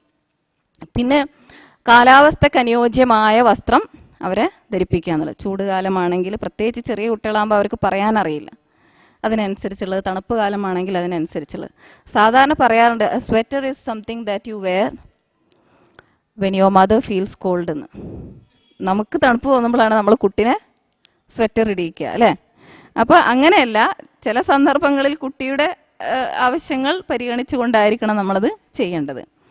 പിന്നെ ഈ വസ്ത്രങ്ങൾ തിരഞ്ഞെടുക്കുമ്പോഴൊക്കെ നമ്മൾ ശ്രദ്ധിക്കേണ്ടത്, ശരീരമല്ല പേഴ്സണാലിറ്റി എന്നൊരു ബോധം നമ്മുടെ കുട്ടികളിൽ വളർത്തിയെടുക്കാൻ ഉതകുന്ന രീതിയിലുള്ള അതബുള്ള, ശരീരം ശരിക്കും മറയ്ക്കുന്ന രീതിയിലുള്ള വസ്ത്രങ്ങൾ തിരഞ്ഞെടുക്കാൻ നമ്മൾ ശ്രദ്ധിക്കുക എന്നുള്ളതാണ്. മറ്റൊന്ന്, അള്ളാഹുവും അവൻ്റെ റസൂലും അനുവദിച്ച കാര്യങ്ങളിൽ നമ്മൾ അനാവശ്യമായ കടുംപിടുത്തം പിടിക്കരുത്. ഉമ്മാക്ക് നീല കളറിനോടാണ് ഇഷ്ടം, പക്ഷെ കുട്ടിക്ക് ഇഷ്ടം പിന്നെ റോസ് കളറിനോടാണ്. അപ്പം എന്ത് ചെയ്യണം? കുട്ടിയുടെ ആ ഇഷ്ടത്തിന് കൂടി നമ്മൾ, കാരണം ഖുർആനിലോ ഹദീസിലോ എവിടെയും പറഞ്ഞിട്ടില്ല റോസ് ഹറാമാണ് എന്ന് ഇല്ലേ? അപ്പോൾ അതുകൊണ്ട് നമ്മളുടെ ഇഷ്ടം അങ്ങോട്ട് അടിച്ചേൽപ്പിക്കേണ്ടതില്ല. അത്തരം വിഷയങ്ങളിൽ നമുക്ക് കുട്ടികൾക്ക് സ്വാതന്ത്ര്യം നൽകാവുന്നതാണ്. അതുപോലെ തന്നെ ചില പ്രത്യേക വസ്ത്രങ്ങളും, ഉദാഹരണം പറയുകയാണെങ്കിൽ ജീൻസ് എന്ന് കേൾക്കുമ്പോൾ തന്നെ അതൊരു മോശപ്പെട്ട വസ്ത്രമായിട്ടാണ് നമ്മൾ മനസ്സിലാക്കി വെച്ചിട്ടുള്ളത്. പക്ഷെ നമുക്കറിയാം, പാശ്ചാത്യ നാടുകളിലുള്ള ഇസ്ലാമിസ്റ്റുകളെ നമ്മളുടെ കുട്ടികൾ നമ്മളെക്കാൾ കൂടുതലായിട്ട് മീഡിയ ശ്രദ്ധിക്കുന്നവരും, അവർ ഇസ്ലാമിക ബോധമുള്ള കുട്ടികളാണ് എങ്കിൽ ഇസ്ലാമിസ്റ്റുകളെ തന്നെ ശ്രദ്ധിക്കുകയും അറിയുകയും ഒക്കെ മനസ്സിലാക്കുകയും ചെയ്തുകൊണ്ടിരിക്കുന്ന കുട്ടികളാണ്. ആ കുട്ടികളോട് നമ്മൾ പോയിട്ട് പറയുന്നത് എന്ത്? എനിക്ക് ആ ഡ്രസ്സ് കണ്ടുകൂടാ, ആ ജീൻസ് നീ ഇടരുത് എന്ന് പറയാം. അതിന് പകരമായിട്ട് അവരിടുന്ന രീതിയിൽ, അവരെങ്ങനെയാണ് ഇടുന്നത്? ആ ജീൻസ് ഇട്ടിട്ട് അതിൻ്റെ മീതെ നല്ല ലൂസായിട്ടുള്ള, നല്ല ഇറക്കമുള്ള, നമ്മളിടുന്ന ചുരിദാറിനേക്കാൾ അതബുള്ള, അല്ലെങ്കിൽ നമ്മളിടുന്ന സാരി. ചില കുടുംബങ്ങളിലെ ഉമ്മമാർ നിർബന്ധിക്കും കുട്ടികളോട് സാരി ഉടുക്കാൻ. അപ്പോൾ കുട്ടികൾ ഇങ്ങോട്ട് ചോദിക്കും, ഈ വയറ് കാട്ടി നടക്കുകയാണോ ഞാൻ വേണ്ടത് എന്ന് അവരിങ്ങോട്ട് ചോദിച്ചാൽ നമുക്ക് മറുപടിയില്ല. അപ്പം വസ്ത്രം ഏത് എന്നതല്ല, അതിൽ ചില നിബന്ധനകൾ, ഇസ്ലാം നിർണയിച്ചിട്ടുള്ള ചില നിബന്ധനകളുണ്ട് അല്ലേ? അത് വല്ലാതെ ടൈറ്റ് ആവരുത്, ശരീരത്തിലെ അവയവങ്ങൾ മുഴച്ച് കാണുന്ന രൂപത്തിലാവരുത്, പൊങ്ങച്ചം പ്രകടിപ്പിക്കുന്നതാവരുത് എന്ന് തുടങ്ങിയിട്ടുള്ള ആ കണ്ടീഷനുകൾ വെച്ചുകൊണ്ട് പിന്നെ അതിൻ്റെ നിറവും ചേലും കോലവും ഒക്കെ കുട്ടികൾക്ക് വിട്ടുകൊടുക്കാൻ നമുക്ക് ആ ഒരു വിശാല മനസ്കത നമ്മൾ കാണിക്കുന്നില്ലെങ്കിൽ, ഇത്തരം വിഷയങ്ങളിൽ നമ്മൾ കടുംപിടുത്തം പിടിച്ചാൽ ശരിക്കുള്ള, അതായത് യഥാർത്ഥത്തിൽ കടുംപിടുത്തം പിടിക്കേണ്ടുന്ന വിഷയങ്ങളിൽ നമ്മൾ നോ പറയുമ്പോൾ, പാടില്ല എന്ന് പറയുമ്പോൾ കുട്ടിയെ ശ്രദ്ധിക്കൂല. കാരണം ഉമ്മ അനാവശ്യമായിട്ടാണ് ഇങ്ങനെ പറയുന്നത് എന്നൊരു തോന്നലാണ് അവരിലുണ്ടാവുക. അതല്ല ഖുർആനിൻ്റെയും സുന്നത്തിൻ്റെയും അടിസ്ഥാനത്തിൽ അല്ലെങ്കിൽ ലോജിക്കോടുകൂടി നമ്മളത് പറയുമ്പോൾ അവർക്ക് മനസ്സിലാക്കാൻ പ്രയാസം ഉണ്ടാവുകയില്ല. അപ്പം ഇങ്ങനെ ഒരു ശരീരത്തിന് ആവശ്യമായ കാര്യങ്ങളോടൊപ്പം തന്നെ അതിനേക്കാൾ പ്രധാനമാണ് ഒരു കുട്ടിയുടെ മാനസികമായ വളർച്ചയ്ക്ക് വേണ്ടുന്ന കാര്യങ്ങൾ നൽകുക എന്നത്. അപ്പോൾ യഥാർത്ഥത്തിൽ എന്താണ് മാനസികാരോഗ്യം എന്ന് പറഞ്ഞാൽ? ഒരു നല്ല സത്യവിശ്വാസിയായി നമ്മുടെ കുട്ടി വളർന്നു വരിക എന്നത് തന്നെയാണ് മുസ്ലിങ്ങളായ നമ്മെ സംബന്ധിച്ചിടത്തോളം മാനസികമായ ആരോഗ്യം അല്ലേ? അത് തന്നെയാണ്. അപ്പോൾ വിശ്വാസത്തിൽ നിന്ന് വ്യതിചലിപ്പിക്കുന്ന വിദ്യാഭ്യാസ രീതിയും മാധ്യമങ്ങളും കൂട്ടുകാരും കൂട്ടുകെട്ടുകളും ഒക്കെ മൂല്യങ്ങളിൽ നിന്ന് കുട്ടികൾ അകറ്റിക്കൊണ്ടിരിക്കുന്ന ഒരു സാഹചര്യത്തിൽ യഥാർത്ഥ മുത്തക്കിയായി, സത്യവിശ്വാസിയായി നമ്മുടെ മൂല്യങ്ങൾ ഉൾക്കൊണ്ടുകൊണ്ട് അവരെ വളർത്തിയെടുക്കുക എന്നതാണ് നമ്മുടെ ബാധ്യത. അപ്പം ഇതിന് നബി സല്ലല്ലാഹു അലൈഹി വസല്ലം പറഞ്ഞു, മാതാപിതാക്കൾ മക്കൾക്ക് നൽകുന്ന ഏറ്റവും വലിയ ദാനമാണ് ഉത്തമ മര്യാദ പഠിപ്പിക്കുക എന്നത് എന്ന്. നമ്മൾ പറയാറുണ്ട്, എൻ്റെ കുട്ടികൾക്ക് വേണ്ടി ഞാൻ അങ്ങനെ നേടി വെച്ചിട്ടുണ്ട്, അത്ര ബിൽഡിംഗ് ഉണ്ടാക്കിയിട്ടിട്ടുണ്ട്, ഇത്ര എസ്റ്റേറ്റ് ഉണ്ട്, ഇത്ര കാറുണ്ട്, ഇത്ര ബിസിനസ് സംരംഭങ്ങൾ തുടങ്ങി വെച്ചിട്ടുണ്ട്, ഇങ്ങനെയൊക്കെ നമ്മൾ പറയാറുണ്ട് അല്ലേ. പക്ഷേ നബി തിരുമേനി സല്ലല്ലാഹു അലൈഹി വസല്ലം പറയുകയാണ്, ഏറ്റവും വലിയ സമ്പത്ത്, ഏറ്റവും വലിയ ദാനം നമ്മുടെ കുട്ടികൾക്ക് നമുക്ക് നൽകാൻ കഴിയുന്നത് ഉത്തമ മര്യാദ പഠിപ്പിക്കുക എന്നതാണ്. മനഃശാസ്ത്രജ്ഞന്മാരുടെ ഭാഷയിൽ IQ-വിനേക്കാൾ പ്രധാനമാണ് EQ. എന്താ IQ എന്ന് പറഞ്ഞാൽ? ഇൻ്റലിജൻസ് ക്വോഷ്യൻ്റ് അല്ലേ. EQ എന്ന് പറഞ്ഞാൽ ഇമോഷണൽ ക്വോഷ്യൻ്റ്. ഇമോഷണൽ ക്വോഷ്യൻ്റ് എന്ന് പറഞ്ഞാൽ ഏതൊരു വികാരവും പ്രകടിപ്പിക്കേണ്ടുന്ന സമയത്ത്, പ്രകടിപ്പിക്കേണ്ട രീതിയിൽ, പ്രകടിപ്പിക്കേണ്ട അളവിൽ, പ്രകടിപ്പിക്കേണ്ടവരുടെ മുന്നിൽ പ്രകടിപ്പിക്കാനുള്ള കഴിവ് എന്ന് വെച്ചാൽ തഖ്വ തന്നെ, ആത്മനിയന്ത്രണം വളർത്തിയെടുക്കുവാൻ നമുക്ക് സാധിക്കുക എന്നതാണ്. അപ്പം ഈ IQ-വും EQ-വും ഉണർന്ന് പ്രവർത്തിക്കുന്ന രീതിയിലുള്ള സാഹചര്യങ്ങൾ സൃഷ്ടിച്ചു കൊടുക്കുക എന്നതാണ് നമ്മെ സംബന്ധിച്ചിടത്തോളം നമ്മുടെ ബാധ്യത. അതിനുള്ള മോട്ടിവേറ്റീവ് സിറ്റുവേഷൻ എന്നാണ് അതിന് പറയാം.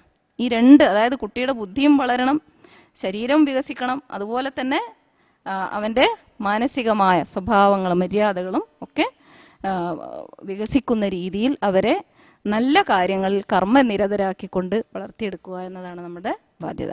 ഇതാണ് മാനസികമായ ആരോഗ്യം. അപ്പം ഇതിന് സ്വീകരിക്കാവുന്ന ചില സമീപനങ്ങൾ.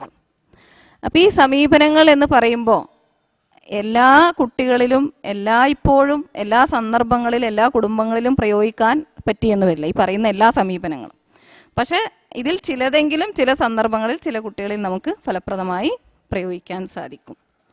അതിലൊന്നാമതായിട്ട് പറയുന്നത് റിവാർഡിങ് പോസിറ്റീവ് ബിഹേവിയർ. കുട്ടി ഒരു നല്ല കാര്യം ചെയ്തു, അപ്പോൾ അതിന് റിവാർഡ് കൊടുക്കുക, പ്രതിഫലം അത് പ്രോത്സാഹിപ്പിക്കാൻ. ഇതിന് പോസിറ്റീവ് സ്ട്രോക്സ് എന്ന് പറയും. അതായത് കുട്ടി ഒരു നല്ല സംഗതി ചെയ്തു കഴിഞ്ഞാൽ അതിനെ നമ്മൾ പ്രോത്സാഹനമായിക്കൊണ്ട് ചെയ്യുന്ന ഒരു എന്തിനും അങ്ങനെ പറയാം. ഇത് നമ്മൾ തെറ്റിദ്ധരിച്ച് വെച്ചിരിക്കുന്നത് എപ്പോഴും അത് സമ്മാനങ്ങളുടെ രൂപത്തിൽ, വില പിടിപ്പുള്ള സമ്മാനങ്ങളുടെ രൂപത്തിലാവണം എന്നൊരു തെറ്റിദ്ധാരണ നമുക്കുണ്ട്. കുട്ടി നല്ല മാർക്ക് വാങ്ങി ഉടനെ ഒരു സമ്മാനം, പരീക്ഷയിൽ ഇത്ര മാർക്ക് വാങ്ങിയാൽ ഇന്നത്, അതിൽ കൂടുതൽ മാർക്ക് വാങ്ങുമ്പോൾ ഇന്ന സാധനം, ഇങ്ങനെ ഈ രീതിയിലാണ് നമ്മൾ കുട്ടികളെ ബോധ്യപ്പെടുത്തിക്കൊണ്ടിരിക്കുക. അങ്ങനെയല്ല, സാധനങ്ങളുടെ രൂപത്തിൽ കൊടുക്കുന്നതിൽ തെറ്റില്ല, പക്ഷെ എപ്പോഴും സാധനങ്ങളുടെ രൂപത്തിൽ മാത്രം ആയി പോകരുത് ഈ പോസിറ്റീവ് സ്ട്രോക്സ്. നല്ല ഒരു ചിരി, അതായത് കുട്ടി ഒരു നല്ല കാര്യം ചെയ്താൽ നമ്മളൊന്ന് ചിരിച്ചു കൊടുത്താൽ തന്നെ, അത് അംഗീകരിച്ച് നമ്മളൊന്ന് ചിരിച്ചു കൊടുത്താൽ തന്നെ ഒരു പക്ഷേ ആ കുട്ടിക്ക് വളരെയധികം സന്തോഷമാവും. വീണ്ടും വീണ്ടും ആ സംഗതി, അതായത് അത്രയും നല്ല കാര്യങ്ങൾ ചെയ്യാൻ ആ കുട്ടിക്ക് തോന്നും. അതുപോലെ തന്നെ പ്രശംസിക്കാം, നീ ഇപ്പോൾ നല്ല കാര്യമാണ് ചെയ്തത്, കൈ കൊടുക്കാം, ഉമ്മ വയ്ക്കാം. ടച്ച് തെറാപ്പി എന്ന് പറയുന്നത് ഒരു വലിയ സംഗതിയാണ് അല്ലേ. അപ്പോൾ ഇതൊക്കെ കുട്ടികൾക്ക് വളരെയധികം സന്തോഷം, ഒരു ഏറ്റവും വലിയ വിലപിടിപ്പുള്ള ഒരു ഗിഫ്റ്റിനേക്കാൾ ചിലപ്പോൾ കുട്ടികൾക്ക് സന്തോഷം തോന്നുന്ന കാര്യങ്ങളായിരിക്കും. നമുക്ക് കുട്ടിയോട് പറയാം, നീ അത് ചെയ്തല്ലോ, എനിക്കതിൽ അഭിമാനമുണ്ട്, എൻ്റെ കുട്ടി വലുതാവുകയാണ്, ഇങ്ങനെയൊക്കെ പറയുമ്പോൾ ആ കുട്ടി സന്തോഷിക്കും. വീണ്ടും ആ കാര്യം ചെയ്യാനുള്ള ത്വര ആ കുട്ടിയിൽ ഉണ്ടാവും. അപ്പം അതിനാണ് ഈ പോസിറ്റീവ് ബിഹേവിയർ ഉണ്ടാവുമ്പോൾ നമ്മൾ അതിനെ റിവാർഡ് ചെയ്യണമെന്ന് പറയുന്നത്. മാഷാ അല്ലാ, അൽഹംദുലില്ലാ എന്നൊക്കെ പറയുമ്പോൾ അള്ളാഹുവിനെ, സുബ്ഹാനല്ലാ, അള്ളാഹുവിനെയും സ്മരിക്കുക ആ കൂട്ടത്തിൽ. അപ്പോഴാണ് ഇതെല്ലാം പടച്ചവനിൽ നിന്നുള്ളതാണ്, എൻ്റെ മാത്രം കഴിവുകൊണ്ടല്ല എന്നൊരു ബോധം കൂടി കുട്ടിയിൽ വളർത്തിയെടുക്കാൻ നമുക്ക് സാധിക്കുന്നത്. പക്ഷേ എപ്പോഴും നമ്മൾ ശ്രദ്ധിക്കേണ്ടത് ഈ പ്രശംസ ഒരിക്കലും കിട്ടിയ നേട്ടങ്ങൾക്കാവരുത്. ഇത്ര മാർക്ക് കിട്ടി അതിന്, അതായത് മറ്റുള്ള കുട്ടിനേക്കാളും കൂടുതൽ ഒരു മാർക്കെങ്കിലും ഈ കൂടുതൽ വാങ്ങിയല്ലോ, അതുകൊണ്ട് ഇന്ന ഗിഫ്റ്റ്, അങ്ങനെ ആവരുത്. നേട്ടങ്ങൾക്കാവരുത് പ്രശംസ. പ്രശംസ എന്തിനായിരിക്കണം? ശ്രമങ്ങൾക്കായിരിക്കണം. കുട്ടി എത്രത്തോളം അതിൻ്റെ പേരിൽ അധ്വാനിച്ചു, അതിനുവേണ്ടി കുട്ടി എത്രത്തോളം പണിയെടുത്തു. മാർക്കിൻ്റെ കാര്യം മാത്രമല്ല, ഏത് കാര്യത്തിലായാലും. ചിലപ്പോൾ 2 കുട്ടികളുണ്ടാവാം നമുക്ക്. ഒരു കുട്ടിക്ക് ഖുർആൻ മനഃപ്പാഠമാക്കാൻ എളുപ്പമായിരിക്കും, അവൻ അരമണിക്കൂർ കൊണ്ട് ഒരു പേജ് മനഃപ്പാഠമാക്കിയിട്ടുണ്ടാവും. മറ്റേ കുട്ടി ആത്മാർത്ഥമായി 2 ദിവസം പണിയെടുത്തിട്ടായിരിക്കും 1/2 പേജ് മനഃപ്പാടമാക്കിയത്. അപ്പോൾ 2 പേരെയും ഒരുപോലെ പ്രശംസിക്കാൻ, അതായത് ആ റിസൾട്ടിനല്ല, മറിച്ച് കുട്ടിയുടെ ആ ശ്രമത്തിനും നിയത്തിനും. അള്ളാഹു തന്നെ അങ്ങനെയാണല്ലോ അല്ലേ, നമുക്ക് പ്രതിഫലം നൽകുന്നത് എന്തിനാണ്? നമ്മളുടെ ആ നേട്ടത്തിനല്ല, ശ്രമത്തിനാണ്. ഇന്നമൽ അമാലു ബിനിയാത്ത് എന്ന് പറഞ്ഞത് അതുകൊണ്ടാണ്. അപ്പോൾ ആ രീതിയിലായിരിക്കണം നമ്മൾ പ്രശംസ നൽകേണ്ടത്. പക്ഷെ അപ്പോഴും നമ്മൾ ശ്രദ്ധിക്കേണ്ട ഒരു, എന്നാ പിന്നെ കുട്ടിനെ എപ്പോഴും പ്രശംസിക്കാൻ പറഞ്ഞിട്ടുണ്ടല്ലോ, എന്നാ പിന്നെ എന്ത് ചെയ്താലും, എന്ത് തെറ്റ് ചെയ്താലും പിന്നെ പ്രശംസിക്കരുത്. അർഹിക്കാത്ത കാര്യങ്ങൾക്ക് ഒരിക്കലും കുട്ടികളെ പ്രശംസിക്കരുത്. അതുപോലെ തന്നെ മറ്റുള്ളവരുടെ മുന്നിൽ വെച്ച് പ്രശംസിക്കുന്നത് നല്ലതാണ്. കുട്ടി ഇന്ന കാര്യം ചെയ്തു എന്ന് മറ്റുള്ളവരോട് കൂടി പറയുന്നത് നല്ലതാണ്. വിമർശനം ഒറ്റക്കായിരിക്കണം, പ്രശംസ മറ്റുള്ളവരുടെ മുന്നിലും ആവാം. പക്ഷെ അതിൽ ശ്രദ്ധിക്കേണ്ടത് അതൊരിക്കലും ഒരു പൊങ്ങച്ച പ്രകടനമായി മാറരുത്. പലപ്പോഴും സംഭവിക്കാറുള്ള, കുട്ടിക്ക് ആകെ 40 മാർക്ക് പാസ് മാർക്കേ കിട്ടിയിട്ടുണ്ടാവുള്ളൂ. അപ്പോൾ കൂട്ടുകാരത്തി ചോദിക്കും എത്ര മാർക്ക് കിട്ടി എന്ന് ചോദിക്കുമ്പോൾ നമ്മൾ പറയാം അവന് നല്ല മാർക്കുണ്ട്, ക്ലാസ്സിൽ ഫസ്റ്റാണ്, അല്ലെങ്കിൽ സെക്കൻഡാണ്, അല്ലെങ്കിൽ 60 മാർക്കുണ്ട്, 80 മാർക്കുണ്ട് എന്നൊക്കെ നമ്മൾ തട്ടിവിടും. അപ്പോൾ ഈ രീതിയിലുള്ള പ്രശംസ കുട്ടിയിൽ തെറ്റായ സിഗ്നലാണ് നൽകുക. അപ്പോൾ അതൊരിക്കലും നമ്മൾ ആ രീതിയിൽ ഒരു പൊങ്ങച്ചം പറച്ചിലിന് വേണ്ടി മാത്രം ആവരുത്. അപ്പം ഇങ്ങനെ കുട്ടിയെ നമ്മൾ നല്ല കാര്യങ്ങൾ ചെയ്യുമ്പോൾ പ്രശംസിക്കുകയും സന്തോഷം പ്രകടിപ്പിക്കുകയും ചെയ്യുകയാണെങ്കിൽ കുട്ടിയിൽ കൂടുതൽ നല്ല കാര്യം ചെയ്യാൻ ഉള്ള ശ്രമം ഉണ്ടാവുകയും, നല്ല കാര്യങ്ങളിൽ മുഴുകുന്ന ഒരാളെ സംബന്ധിച്ചിടത്തോളം പിന്നെ ചീത്ത കാര്യം ചെയ്യാനുള്ള സമയം ഉണ്ടാവില്ലല്ലോ. അപ്പോൾ ഖുർആൻ പഠിച്ചുകൊണ്ടിരിക്കുന്ന ഒരു കുട്ടിക്ക് പിന്നെ TV കാണാൻ സമയം കുറവായിരിക്കും അല്ലേ? അല്ല, അതുപോലെ തന്നെ ഉമ്മാനെ അടുക്കളയിൽ സഹായിച്ചു കൊണ്ടിരിക്കുന്ന ഒരു കുട്ടിയെ സംബന്ധിച്ചിടത്തോളം മൊബൈൽ ഫോണിൽ കൂട്ടുകാരികളുമായി അനാവശ്യമായിട്ട് ചാറ്റ് ചെയ്യാനുള്ള സമയം കുറഞ്ഞു കിട്ടും. അപ്പോൾ അങ്ങനെ നല്ല കാര്യങ്ങളിൽ മുഴുകുമ്പോൾ സ്വാഭാവികമായും തെറ്റിൽ നിന്ന്, തിന്മയിൽ നിന്ന് നമ്മുടെ കുട്ടികൾ വിട്ടുനിൽക്കും. ഇനി രണ്ടാമതായിട്ട് ക്രിയാത്മകമായ ചർച്ചകൾ. കുട്ടികളോട് നമ്മൾ പറഞ്ഞു കൊടുക്കണം എന്താണ് അവർ ആയിത്തീരേണ്ടത്, അവരുടെ ജീവിതത്തിൻ്റെ ലക്ഷ്യം എന്താണ്, അവരാരായിട്ടാണ് ഈ ദുനിയാവിൽ ജീവിക്കേണ്ടത്. ഇങ്ങനെയുള്ളൊരു ഗോൾ സെറ്റിംഗ് എന്ന് പറയും. അവർക്കൊരു ലക്ഷ്യബോധം ഉണ്ടാക്കി കൊടുക്കാൻ വേണ്ടി നമ്മുടെ സംസാരത്തിലൂടെ തന്നെ പിന്നെ നമ്മൾ ശ്രമിച്ചുകൊണ്ടിരിക്കണം. ഇതിനാണ് കുട്ടികളുമായിട്ട് ക്വാളിറ്റി ടൈം ഉണ്ടാവണം എന്ന് പറയുന്നത്. അതായത് കുട്ടികളുമായിട്ട് നമ്മൾ വീട്ടിൽ 24 മണിക്കൂറും വീട്ടിൽ തന്നെയാണുള്ളത്. പക്ഷേ ഒരു കുട്ടികളുമായുള്ളൊരു ക്വാളിറ്റി ടൈം എന്ന് പറഞ്ഞാൽ അവർക്ക് വേണ്ടി മാത്രം അവരെ ശ്രദ്ധിച്ചുകൊണ്ട് അവരോട് സംസാരിച്ചുകൊണ്ടുള്ളൊരു സമയം കൂടി ഉണ്ടാക്കിയെടുക്കാൻ നമ്മൾ ശ്രദ്ധിക്കണം. ഇസ്ലാമിക പ്രസ്ഥാനം ഈ ഒരു ലക്ഷ്യം കൂടി മുന്നിൽ കണ്ടുകൊണ്ടാണ് ഗൃഹയോഗങ്ങൾ നടത്താൻ പറയുന്നത് അല്ലേ? കമ്മ്യൂണിക്കേഷൻ്റെ അഭാവമാണ് ഇന്ന് കുടുംബങ്ങളുടെ തകർച്ചയ്ക്ക് കാരണം എന്നാണ് പറയുന്നത്. നമുക്ക് കുട്ടികളിൽ ഒരുപാട് പ്രതീക്ഷകളുണ്ട്. പക്ഷെ ആ പ്രതീക്ഷകളെക്കുറിച്ച്, അല്ലെങ്കിൽ നമുക്കൊരു ലക്ഷ്യമുണ്ട് ആ കുട്ടിയെക്കുറിച്ച്, പക്ഷെ ആ ലക്ഷ്യങ്ങളെക്കുറിച്ചോ നമ്മൾ കുട്ടികളുമായിട്ട് സംവദിക്കുന്നില്ല. അതാണ് കമ്മ്യൂണിക്കേഷൻ. അപ്പോൾ തുറന്ന് ചർച്ച ചെയ്യാനുള്ള അവസരങ്ങൾ നമ്മൾ ബോധപൂർവം സൃഷ്ടിക്കണം. പക്ഷെ ഇത് പറയുമ്പോൾ എനിക്കൊരു പേടിയുണ്ട്. കാരണം പലപ്പോഴും നമ്മളിത് കമ്മ്യൂണിക്കേഷൻ നടത്താറുണ്ട്, പല ഉമ്മമാരും അത് ഓവറാക്കാറുണ്ട് എന്നതാണ് പ്രശ്നം അല്ലേ? ഒരു പ്രസംഗമായി മാറരുത്. നീ ഇന്നതാവണം, ഇന്ന ആളെ കണ്ടില്ലേ അതുപോലെ ആവണം എന്ന രീതിയിൽ കുറേ ആവശ്യത്തിനും അനാവശ്യത്തിനും നമ്മളിങ്ങനെ പറഞ്ഞുകൊണ്ടിരുന്നാൽ എന്താ സംഭവിക്കുക? കുറേ കഴിയുമ്പോൾ അത് അർത്ഥമില്ലാത്ത ശബ്ദങ്ങളായി മാറും. ഉമ്മ എന്തൊക്കെയോ അവിടുന്ന് പറയുന്നുണ്ട്, അതിന് യാതൊരു വിലയും ഉണ്ടാവില്ല. നിങ്ങൾ ശ്രദ്ധിച്ചിട്ടുണ്ടോ എന്നറിയില്ല, ഉപ്പമാർ പറയുന്ന കാര്യങ്ങളാണ് കുട്ടികൾ വേഗം അനുസരിക്കുക. ഉമ്മ ഒരു 4 വട്ടം പറയുന്ന കാര്യം ഉപ്പ ഒരിക്കൽ പറഞ്ഞാൽ അനുസരിക്കും. എന്താ അതിന് കാരണം നിങ്ങൾ മനസ്സിലാക്കിയിട്ടുണ്ടോ? കാരണം നമ്മളാണ് ഏറ്റവും കൂടുതൽ സമയം കുട്ടികളുടെ കൂടെ ചിലവഴിക്കുന്നതും ഏറ്റവും കൂടുതൽ അവരുമായി സംവദിക്കുന്നതും. അവരോട് അത് ചെയ്യ്, ഇത് ചെയ്യ്, അത് ചെയ്യരുത്, ഇത് ചെയ്യരുത്, നീ അങ്ങനെ ആവണം, ഇങ്ങനെ ആവരുത് എന്ന് പറഞ്ഞുകൊണ്ട് അവരോട് എപ്പോഴും വർത്തമാനം പറയുന്നത് നമ്മളാണ്.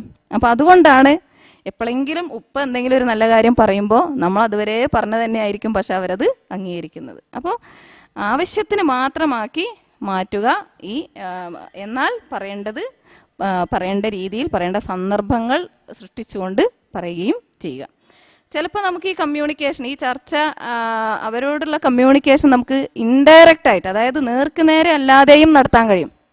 മാതാപിതാക്കൾ ഒരുമിച്ചിരുന്നു കൊണ്ട് ചർച്ച ചെയ്യുമ്പോൾ കുട്ടികൾ കേൾക്കെ തന്നെ നമ്മളുടെ കുട്ടി ഏതെങ്കിലും ഒരു ഉദാഹരണം എടുത്തുകൊണ്ട് നമുക്ക് ചർച്ച ചെയ്യാൻ പറ്റും. ഇന്ന കുട്ടി ഇന്ന രീതിയിലായിപ്പോയി, ഒരിക്കലും നമ്മളുടെ കുട്ടിയിൽ നിന്ന് നമ്മളതല്ല പ്രതീക്ഷിക്കുന്നത്, ഇൻഷാ അല്ലാഹ് നമ്മളുടെ കുട്ടി നല്ല രീതിയിൽ വരണം എന്നാണ് നമ്മൾ ആഗ്രഹിക്കുന്നത് എന്നൊക്കെ പറഞ്ഞുകൊണ്ട് അവർ നല്ല പ്രതീക്ഷ നമുക്കുണ്ട് എന്ന് അവർക്ക് തോന്നുന്ന രീതിയിൽ നമ്മൾ അവരെക്കുറിച്ച് അവരുടെ മുന്നിൽ അവരെന്താവണം എന്നത് ഇൻഡയറക്റ്റ് ആയിട്ട് നമുക്ക് അവരിലേക്ക് കമ്മ്യൂണിക്കേറ്റ് ചെയ്യാൻ പറ്റും. ഒരിക്കലും മറ്റു കുട്ടികളെ ഉദാഹരിച്ചുകൊണ്ട് അവരോട് നീ അങ്ങനെ ആവണമെന്ന് പറയരുത്. നമ്മളുടെ അടുത്ത വീട്ടിലെ അല്ലെങ്കിൽ നമ്മുടെ സഹോദരങ്ങളുടെ കുട്ടികളിൽ ഉള്ള കഴിവ് ഒരുപക്ഷെ നമ്മുടെ കുട്ടിയിൽ ഉണ്ടായി എന്ന് വരില്ല. അപ്പോൾ ആ കുട്ടിക്ക് ചിലപ്പോൾ എന്തെങ്കിലും ഒന്നിൽ പിന്നെ ഫസ്റ്റ് പ്രൈസ്, ഒന്നാം സമ്മാനം കിട്ടി, അല്ലെങ്കിൽ ഏതെങ്കിലും ഒരു കാര്യത്തിൽ ആ കുട്ടി വളരെ നന്നായിട്ട് ചെയ്യുന്നുണ്ട് എങ്കിൽ നീ അവനെ കണ്ടുപഠിക്കുക, അതുപോലെ ചെയ്യുക എന്ന് പറയുന്നതിന് പകരം നമ്മുടെ കുട്ടിയിലുള്ള കഴിവ് നമ്മൾ വളർത്തിയെടുക്കാനാണ് ശ്രദ്ധിക്കേണ്ടത്. സാധാരണ ഞാൻ ഈ വിഷയം എടുക്കുന്നതിന് മുമ്പായി, ഈ ഇഫക്റ്റീവ് പാരൻറ്റിങ്ങിൻ്റെ വിഷയം എടുക്കുന്നതിന് മുമ്പായി കുട്ടികളുമായിട്ട് സംവദിക്കാറുണ്ട്. അവരുടെ തന്നെ മക്കളുമായിട്ട് സംവദിച്ച് അവരിൽ നിന്ന് ഫീഡ്ബാക്ക് എടുത്തുകൊണ്ടാണ് മാതാക്കളുമായിട്ട് സംസാരിക്കാറ്. അപ്പം മിക്ക സ്ഥലങ്ങളിലെയും കുട്ടികൾ പറയാറുള്ള ഒരു പരാതി, മാതാപിതാക്കളെക്കുറിച്ച് അവർ പറയാറുള്ള ഒരു പരാതി, മറ്റുള്ളവരുമായി ഞങ്ങളെ താരതമ്യം ചെയ്യുന്നു എന്നതാണ്. അവർക്ക് തീരെ ഇഷ്ടമല്ലാത്ത, പ്രത്യേകിച്ച് ടീനേജ് പ്രായത്തിലുള്ള കുട്ടികൾ, അപ്പോഴാണല്ലോ ഈ താരതമ്യം കൂടുതൽ വരുന്നത്, പ്രത്യേകിച്ച് പഠനവുമായി ബന്ധപ്പെട്ട്. അപ്പോൾ അത് അവർക്ക് തീരെ ഇഷ്ടമില്ലാത്തൊരു കാര്യമാണ്. സിബിലിങ്സിൻ്റെ കാര്യത്തിൽ, അതായത് കൂടപ്പിറപ്പുകളുടെ കാര്യത്തിൽ പോലും ഈ താരതമ്യത്തിന് നമ്മൾ മുതിരരുത്. കാരണം ഓരോ കുട്ടിയും ഓരോ വ്യത്യസ്ത പ്രകൃതിയിലായിരിക്കും ഉണ്ടാവുക. അപ്പോൾ മൂത്ത കുട്ടി അങ്ങനെ ആയി എന്നതുകൊണ്ട് രണ്ടാമത്തെ കുട്ടിയും അതേ രീതിയിൽ തന്നെ ആയിക്കൊള്ളണമെന്നില്ല. രണ്ടാമത്തെ കുട്ടിക്ക് അതിനേക്കാൾ വലിയ കഴിവുകൾ വേറെ ഉണ്ടാവും. ആ കഴിവുകളാണ് നമ്മൾ പരിപോഷിപ്പിച്ചെടുക്കാൻ ശ്രമിക്കേണ്ടത്. അതുപോലെ തന്നെ കുട്ടികളോട് സംസാരിക്കാൻ ഏറ്റവും പറ്റിയ നല്ല അവസരമാണ് ഒരുമിച്ച് യാത്ര ചെയ്യുമ്പോൾ. അതിനുവേണ്ടി നമ്മൾ സമയം കണ്ടെത്തണം. അവരെയും കൊണ്ട് ഇടയ്ക്കൊക്കെ ഒരു ഉല്ലാസയാത്രയ്ക്കൊക്കെ പോകാനും, അപ്പോൾ ആ സന്ദർഭങ്ങളിൽ അവരുമായിട്ട് നമുക്ക് കാര്യങ്ങൾ പറഞ്ഞു കൊടുക്കാനും സാധിക്കണം. മറ്റൊന്ന്, നമ്മൾ ഇന്നത് നീ ചെയ്യണം എന്ന് കുട്ടിയോട് ആവശ്യപ്പെടുമ്പോൾ അത് എന്തിനു വേണ്ടിയാണ് ചെയ്യേണ്ടത് എന്നും പറഞ്ഞു കൊടുക്കണം. ഇപ്പം ചില ഉമ്മമാരുടെ സ്വഭാവം എന്താണെന്ന് വെച്ചിട്ടുണ്ടെങ്കിൽ, ഇപ്പോൾ വെറുതെ ഇരുന്ന് TV കാണുക അല്ലേ, എന്നാൽ റൂമൊന്ന് പോയിട്ട് ക്ലീനാക്ക് എന്ന് പറയും. അപ്പോൾ കുട്ടിയിൽ ഒരുതരം വെറുപ്പാണ് ഉണ്ടാവുന്നത്. മറിച്ച് റൂമൊക്കെ ആകെ വൃത്തികേടായി കിടക്കുകയാണല്ലോ മോളെ, അതൊന്ന് വൃത്തിയാക്കണം എന്ന് പറയുമ്പോൾ ആ കുട്ടിക്ക് അത് വൃത്തിയാക്കാനുള്ളൊരു മനസ്സ് ഉണ്ടാക്കിയെടുക്കാൻ നമുക്ക് സാധിക്കും. അപ്പോൾ ലക്ഷ്യം പ്രധാനമാണ്. അത് മനസ്സിലാക്കി കൊടുത്തുകൊണ്ട് വേണം ഒരു കാര്യം പറയാൻ. അല്ലാതെ വേറൊരു രീതിയിൽ നമ്മൾ അവതരിപ്പിച്ചാൽ ചിലപ്പോൾ കുട്ടിക്ക് അത് ചെയ്യാൻ ഇഷ്ടം ഉണ്ടായി എന്നില്ല. അതുപോലെ തന്നെ ഇല്ലാത്ത കാര്യങ്ങൾ നമ്മൾ പറയും കുട്ടികളോട്. നുണ പറഞ്ഞാൽ കണ്ണുകൂട്ടും. അപ്പോൾ കുട്ടി പലതവണ നുണ പറഞ്ഞിട്ടുണ്ട് നമ്മളോട്. നമ്മൾ നുണ പറയുന്നത് പലതവണ കുട്ടി കേട്ടിട്ടുണ്ട്. എന്നിട്ടും ഒരാളുടെയും കണ്ണ് ഇതുവരെ പൊട്ടിയതായിട്ട് കുട്ടി കണ്ടിട്ടില്ല. എന്നാലും നമ്മൾ കുട്ടികളോട് പറയുന്നത് നുണ പറഞ്ഞാൽ കണ്ണ് പൊട്ടും. അങ്ങനത്തെ ചില കാര്യങ്ങളൊക്കെ തൽക്കാല രക്ഷപ്പെടലിന് വേണ്ടിയിട്ട് നമ്മൾ ഒരിക്കലും കുട്ടികളോട് പറയുക. സത്യം മാത്രം പറയാൻ വേണ്ടി ശ്രമിക്കുക. അതുപോലെ തന്നെ വീട്ടിൽ നമ്മൾ കുട്ടികളോട് ഇന്ന സമയത്ത് ഇന്നത് ചെയ്യണം, നമസ്കാരത്തിന് ശേഷം, മഗ്‌രിബ് നമസ്കാരത്തിന് ശേഷം ഖുർആൻ പാരായണം ചെയ്യണം, ഇങ്ങനെ കുട്ടികൾക്കൊക്കെ ടൈം ടേബിൾ ഉണ്ടാവും. പക്ഷെ നമുക്കൊരു ടൈം ടേബിൾ വീട്ടിൽ ഉണ്ടായിരിക്കില്ല. അപ്പോൾ വീട്ടിൽ എല്ലാവർക്കും വേണം ഒരു ടൈം ടേബിൾ. അപ്പോൾ കുട്ടിയെ സംബന്ധിച്ചിടത്തോളം place for everything in its place എന്നൊരു തോന്നൽ കുട്ടിയിലാണ്. അതായത് എല്ലാത്തിനും ഒരു പ്രത്യേകമായ സ്ഥാനം കുടുംബത്തിലുണ്ട്. അതുപോലെ തന്നെ എല്ലാ കാര്യങ്ങളും ചെയ്യാൻ ഒരു പ്രത്യേകമായ സമയവും സന്ദർഭവും വീട്ടിലുണ്ട് എന്നൊരു തോന്നൽ കുട്ടിയിൽ ഉണ്ടാവണം. വായിക്കാനും പഠിക്കാനും കുട്ടികളോട് പറയുന്നതോടൊപ്പം തന്നെ നമ്മളും വായനയിലും, അതല്ലാതെ കുട്ടികളോട് വായിക്കാൻ പറഞ്ഞുകൊണ്ട് നമ്മൾ TV സീരിയൽ കണ്ടുകൊണ്ടിരുന്നാൽ കുട്ടികളുടെ ശ്രദ്ധ മുഴുവനും ഇതിലായിരിക്കും ഉണ്ടാവുക. അപ്പോൾ അതുകൊണ്ട് കുട്ടികൾ വായിക്കുന്ന സമയത്ത് നമുക്ക് അടുക്കളയിൽ ജോലി ഇല്ലെങ്കിൽ, അല്ലെങ്കിൽ മറ്റു പണികളൊന്നും ഇല്ലെങ്കിൽ, നമ്മളും ഒരു പുസ്തകം എടുത്തുകൊണ്ട് അല്ലെങ്കിൽ ഖുർആൻ എടുത്ത് അവരുടെ അടുത്തിരുന്നു കൊണ്ട് വായിക്കുകയോ പഠിക്കുകയോ ഒക്കെ ചെയ്യുകയാണെങ്കിൽ അതിൻ്റെ പ്രാധാന്യം കുട്ടികൾ മനസ്സിലാക്കും. അതുപോലെ തന്നെ അവർക്ക് പറയാനുള്ളത് ശ്രദ്ധിച്ച് കേൾക്കാനും നമ്മൾ സമയം കണ്ടെത്തണം. ഇത് നമ്മൾ ഒരിക്കലും ഈ കമ്മ്യൂണിക്കേഷൻ എന്ന് പറയുന്നത് വൺ സൈഡഡ് ആവരുത്. ഇവിടുന്ന് അങ്ങോട്ടുള്ളത് മാത്രം പറയാം, അവിടുന്ന് ഇങ്ങോട്ട് അവർക്ക് പറയാനുള്ള അവസരം കൊടുക്കാതിരിക്കുന്ന ഒരു അവസ്ഥയായിരിക്കും ഉണ്ടാവേണ്ടത്. പ്രവാചകൻ ഇബ്രാഹിം നബി അലൈഹിസ്സലാം അല്ലേ, സ്വന്തം മകനെ അറുക്കാൻ വേണ്ടി സ്വപ്നം കണ്ടു. അതും എങ്ങനെ ഉണ്ടായ മകനാണ് നമുക്കറിയാം. ആറ്റുനോറ്റുണ്ടായ ആ മകനെ അറുക്കാനുള്ള കൽപ്പന അള്ളാഹുവിൽ നിന്ന് ലഭിച്ചപ്പോൾ മകനോട് വന്നിട്ട് അഭിപ്രായം ചോദിച്ചു അല്ലേ. അപ്പോഴാണ് മകൻ പറഞ്ഞത് എന്ത്? താങ്കളോട് കൽപ്പിച്ചത് എന്താണോ അത് നിർവഹിച്ചു കൊള്ളുക എന്ന്. നമ്മുടെ മക്കളും ഇങ്ങനെ പറയണമെങ്കിൽ നാം അവരുമായിട്ട് സംവദിക്കുന്ന രീതിയിൽ വ്യത്യാസങ്ങൾ ഉണ്ടാവണം.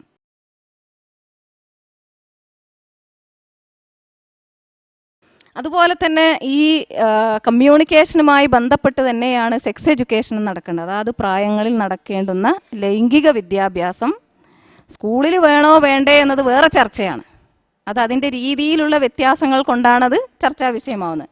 പക്ഷെ കുടുംബത്തിൽ അത് മാതാവിൽ നിന്നും പിതാവിൽ നിന്നും ആൺകുട്ടിക്കും പെൺകുട്ടിക്കും ലഭിക്കേണ്ടത് അതാത് പ്രായത്തിൽ ലഭിക്കുക തന്നെ വേണം.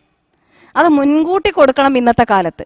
കാരണം പ്രായപൂർത്തിയാവുന്നത് വളരെ നേരത്തെയാണ്. പണ്ടൊക്കെ അത് കുറേ വൈകിട്ടാണെങ്കിൽ ഇപ്പോൾ നേരത്തെ ആയതുകൊണ്ട് അതിനനുസരിച്ച് 4-5 ക്ലാസ്സുകളിലൊക്കെ പഠിക്കുന്ന പെൺകുട്ടികൾക്കും അതുപോലെ തന്നെ 5-6 ക്ലാസ്സിലൊക്കെ പഠിക്കുന്ന ആൺകുട്ടികൾക്കും തന്നെ അത് നമ്മൾ കൊടുത്തുകൊണ്ടിരിക്കണം. അപ്പോൾ അത് കൊടുക്കുന്നില്ലെങ്കിൽ സംഭവിക്കുന്നത് ഇവരുടെ ശരീരത്തിൽ ഒരുപാട് മാറ്റങ്ങൾ സംഭവിക്കുന്നു. ഇതെന്തുകൊണ്ടാണ് എന്താണ് എന്ന് മനസ്സിലാക്കാൻ അവർ മറ്റ് ഉറവിടങ്ങൾ തേടി പോയി എന്ന് വരും. ജിദ്ദയിലൊക്കെയുള്ള സ്കൂളുകളിൽ സംഭവിക്കാറുള്ളത് സീനിയർ ക്ലാസ്സിലെ കുട്ടികൾ ഇൻ്റർനെറ്റിൽ നിന്നും മറ്റും ഇതുപോലുള്ള പോണോഗ്രാഫിക് ലിറ്ററേച്ചറുകൾ സെക്സ് എഡ്യൂക്കേഷൻ മായി ബന്ധപ്പെട്ടിട്ടൊക്കെ എടുത്തുകൊണ്ട് ജൂനിയർ ക്ലാസ്സിൽ ഈ 4-ലും 5-ലും 6-ലൊക്കെ പഠിക്കുന്ന കുട്ടികൾക്ക് വിറ്റ് അവർക്കത് വിൽക്കാറുണ്ട് എന്ന് കേട്ടിട്ടുണ്ട്. പലപ്പോഴും പിടിക്കപ്പെടാറുണ്ട്.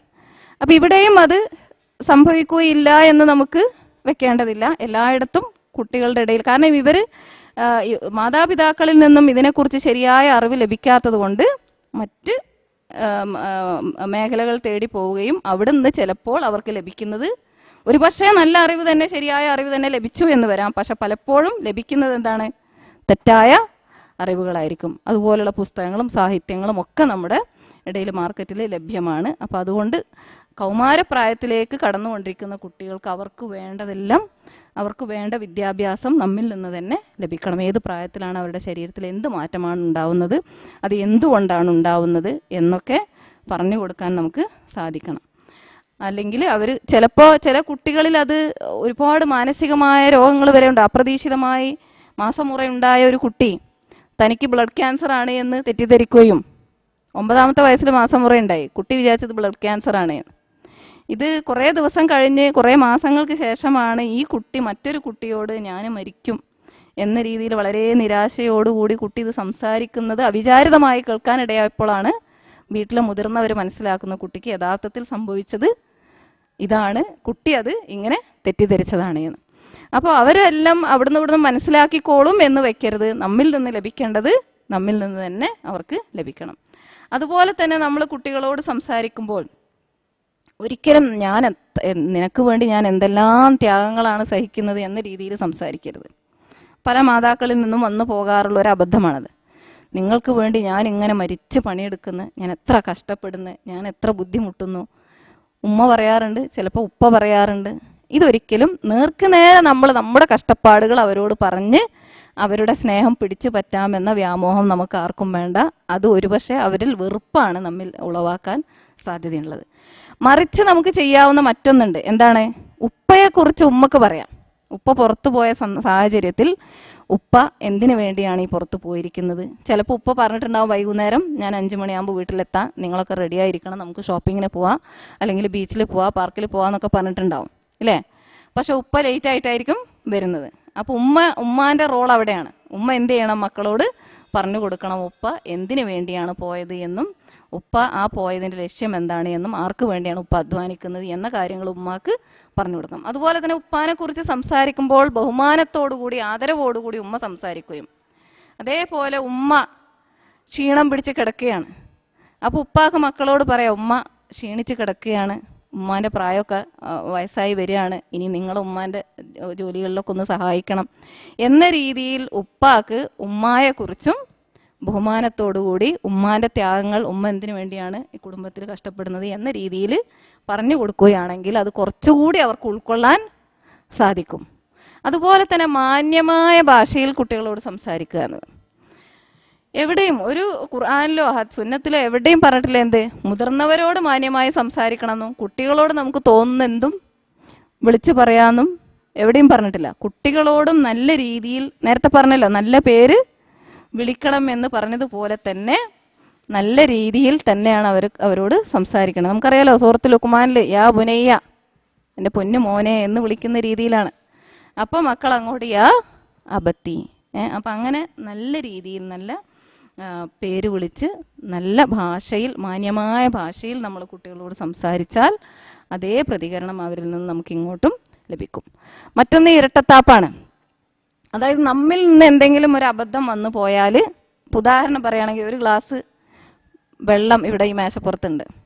അപ്പോൾ ഞാൻ ഇതിലേ നടന്നു വരുമ്പോൾ എൻ്റെ കൈ അറിയാതെ തട്ടി അത് വീണ് പോയാൽ ഞാൻ എന്താ പറയുക, ആരതിപ്പോൾ ഇവിടെ കൊണ്ടുവച്ചത് എന്ന രീതിയിലായിരിക്കും എൻ്റെ ചീത്ത മുഴുവൻ പോവുക അല്ലേ. അപ്പോഴും എൻ്റെ ഭാഗത്തുനിന്ന് വഴക്കാണ് കുട്ടികൾക്ക് ലഭിക്കുന്നത്.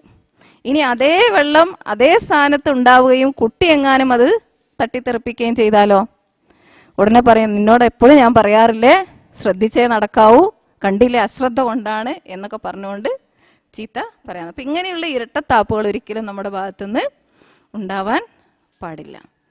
അതുപോലെ തന്നെ കുട്ടികളോട് നമുക്ക് ചോയ്സ് കൊടുക്കാം. നല്ല കാര്യങ്ങൾ രണ്ടെണ്ണം എടുത്തിട്ട്, ഇപ്പം നീ ഖുർആൻ ഓതുകയാണോ അതല്ല ഹോംവർക്ക് ചെയ്യുകയാണോ എന്ന് ചോദിക്കാം. അപ്പോൾ രണ്ടിലൊന്ന് തിരഞ്ഞെടുക്കാൻ അവർ നിർബന്ധിതരാകും. TV കണ്ടിരിക്കുന്ന കുട്ടി അതുപോലെ ഒരു ടൈം ടേബിൾ ഉണ്ടെങ്കിൽ ഇതിൻ്റെ ആവശ്യം തന്നെ വരില്ല. പക്ഷേ അങ്ങനെ വരുമ്പോൾ നല്ല കാര്യങ്ങൾ രണ്ടെണ്ണം ചോയ്സ് കൊടുത്തിട്ട് ഇതിലേതെങ്കിലും ഒന്ന് തിരഞ്ഞെടുക്കാൻ അവരോട് ആവശ്യപ്പെട്ടാൽ അവരതിലൊന്ന് തിരഞ്ഞെടുക്കും.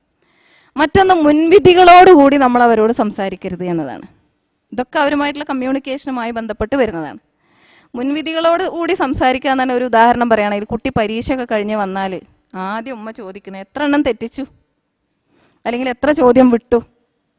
അങ്ങനെ ഉമ്മ കുട്ടിയിൽ നിന്ന് പ്രതീക്ഷിക്കുന്നത് തെറ്റിക്കലും അല്ലെങ്കിൽ ചോദ്യം വിടലും മാത്രമാണ് എന്ന് തോന്നിപ്പോവും ആ ചോദ്യം കേട്ടാൽ.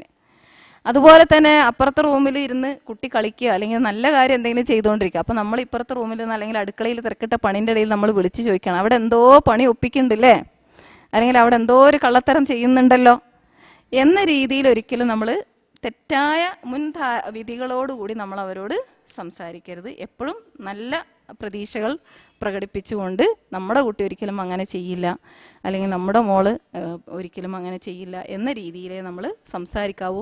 അങ്ങനെ സംസാരിക്കുമ്പോൾ അവരിൽ ആത്മവിശ്വാസം ഉണ്ടാവും. കോൺഫിഡൻസ് എന്ന് പറയുന്ന സാധനം പ്രത്യേകിച്ച് മൂന്നാം ലോകത്തുള്ള മനുഷ്യരിൽ നിന്ന് ഇല്ലാതാക്കാൻ വേണ്ടിയാണ് മീഡിയ ശ്രമിച്ചുകൊണ്ടിരിക്കുന്നത്.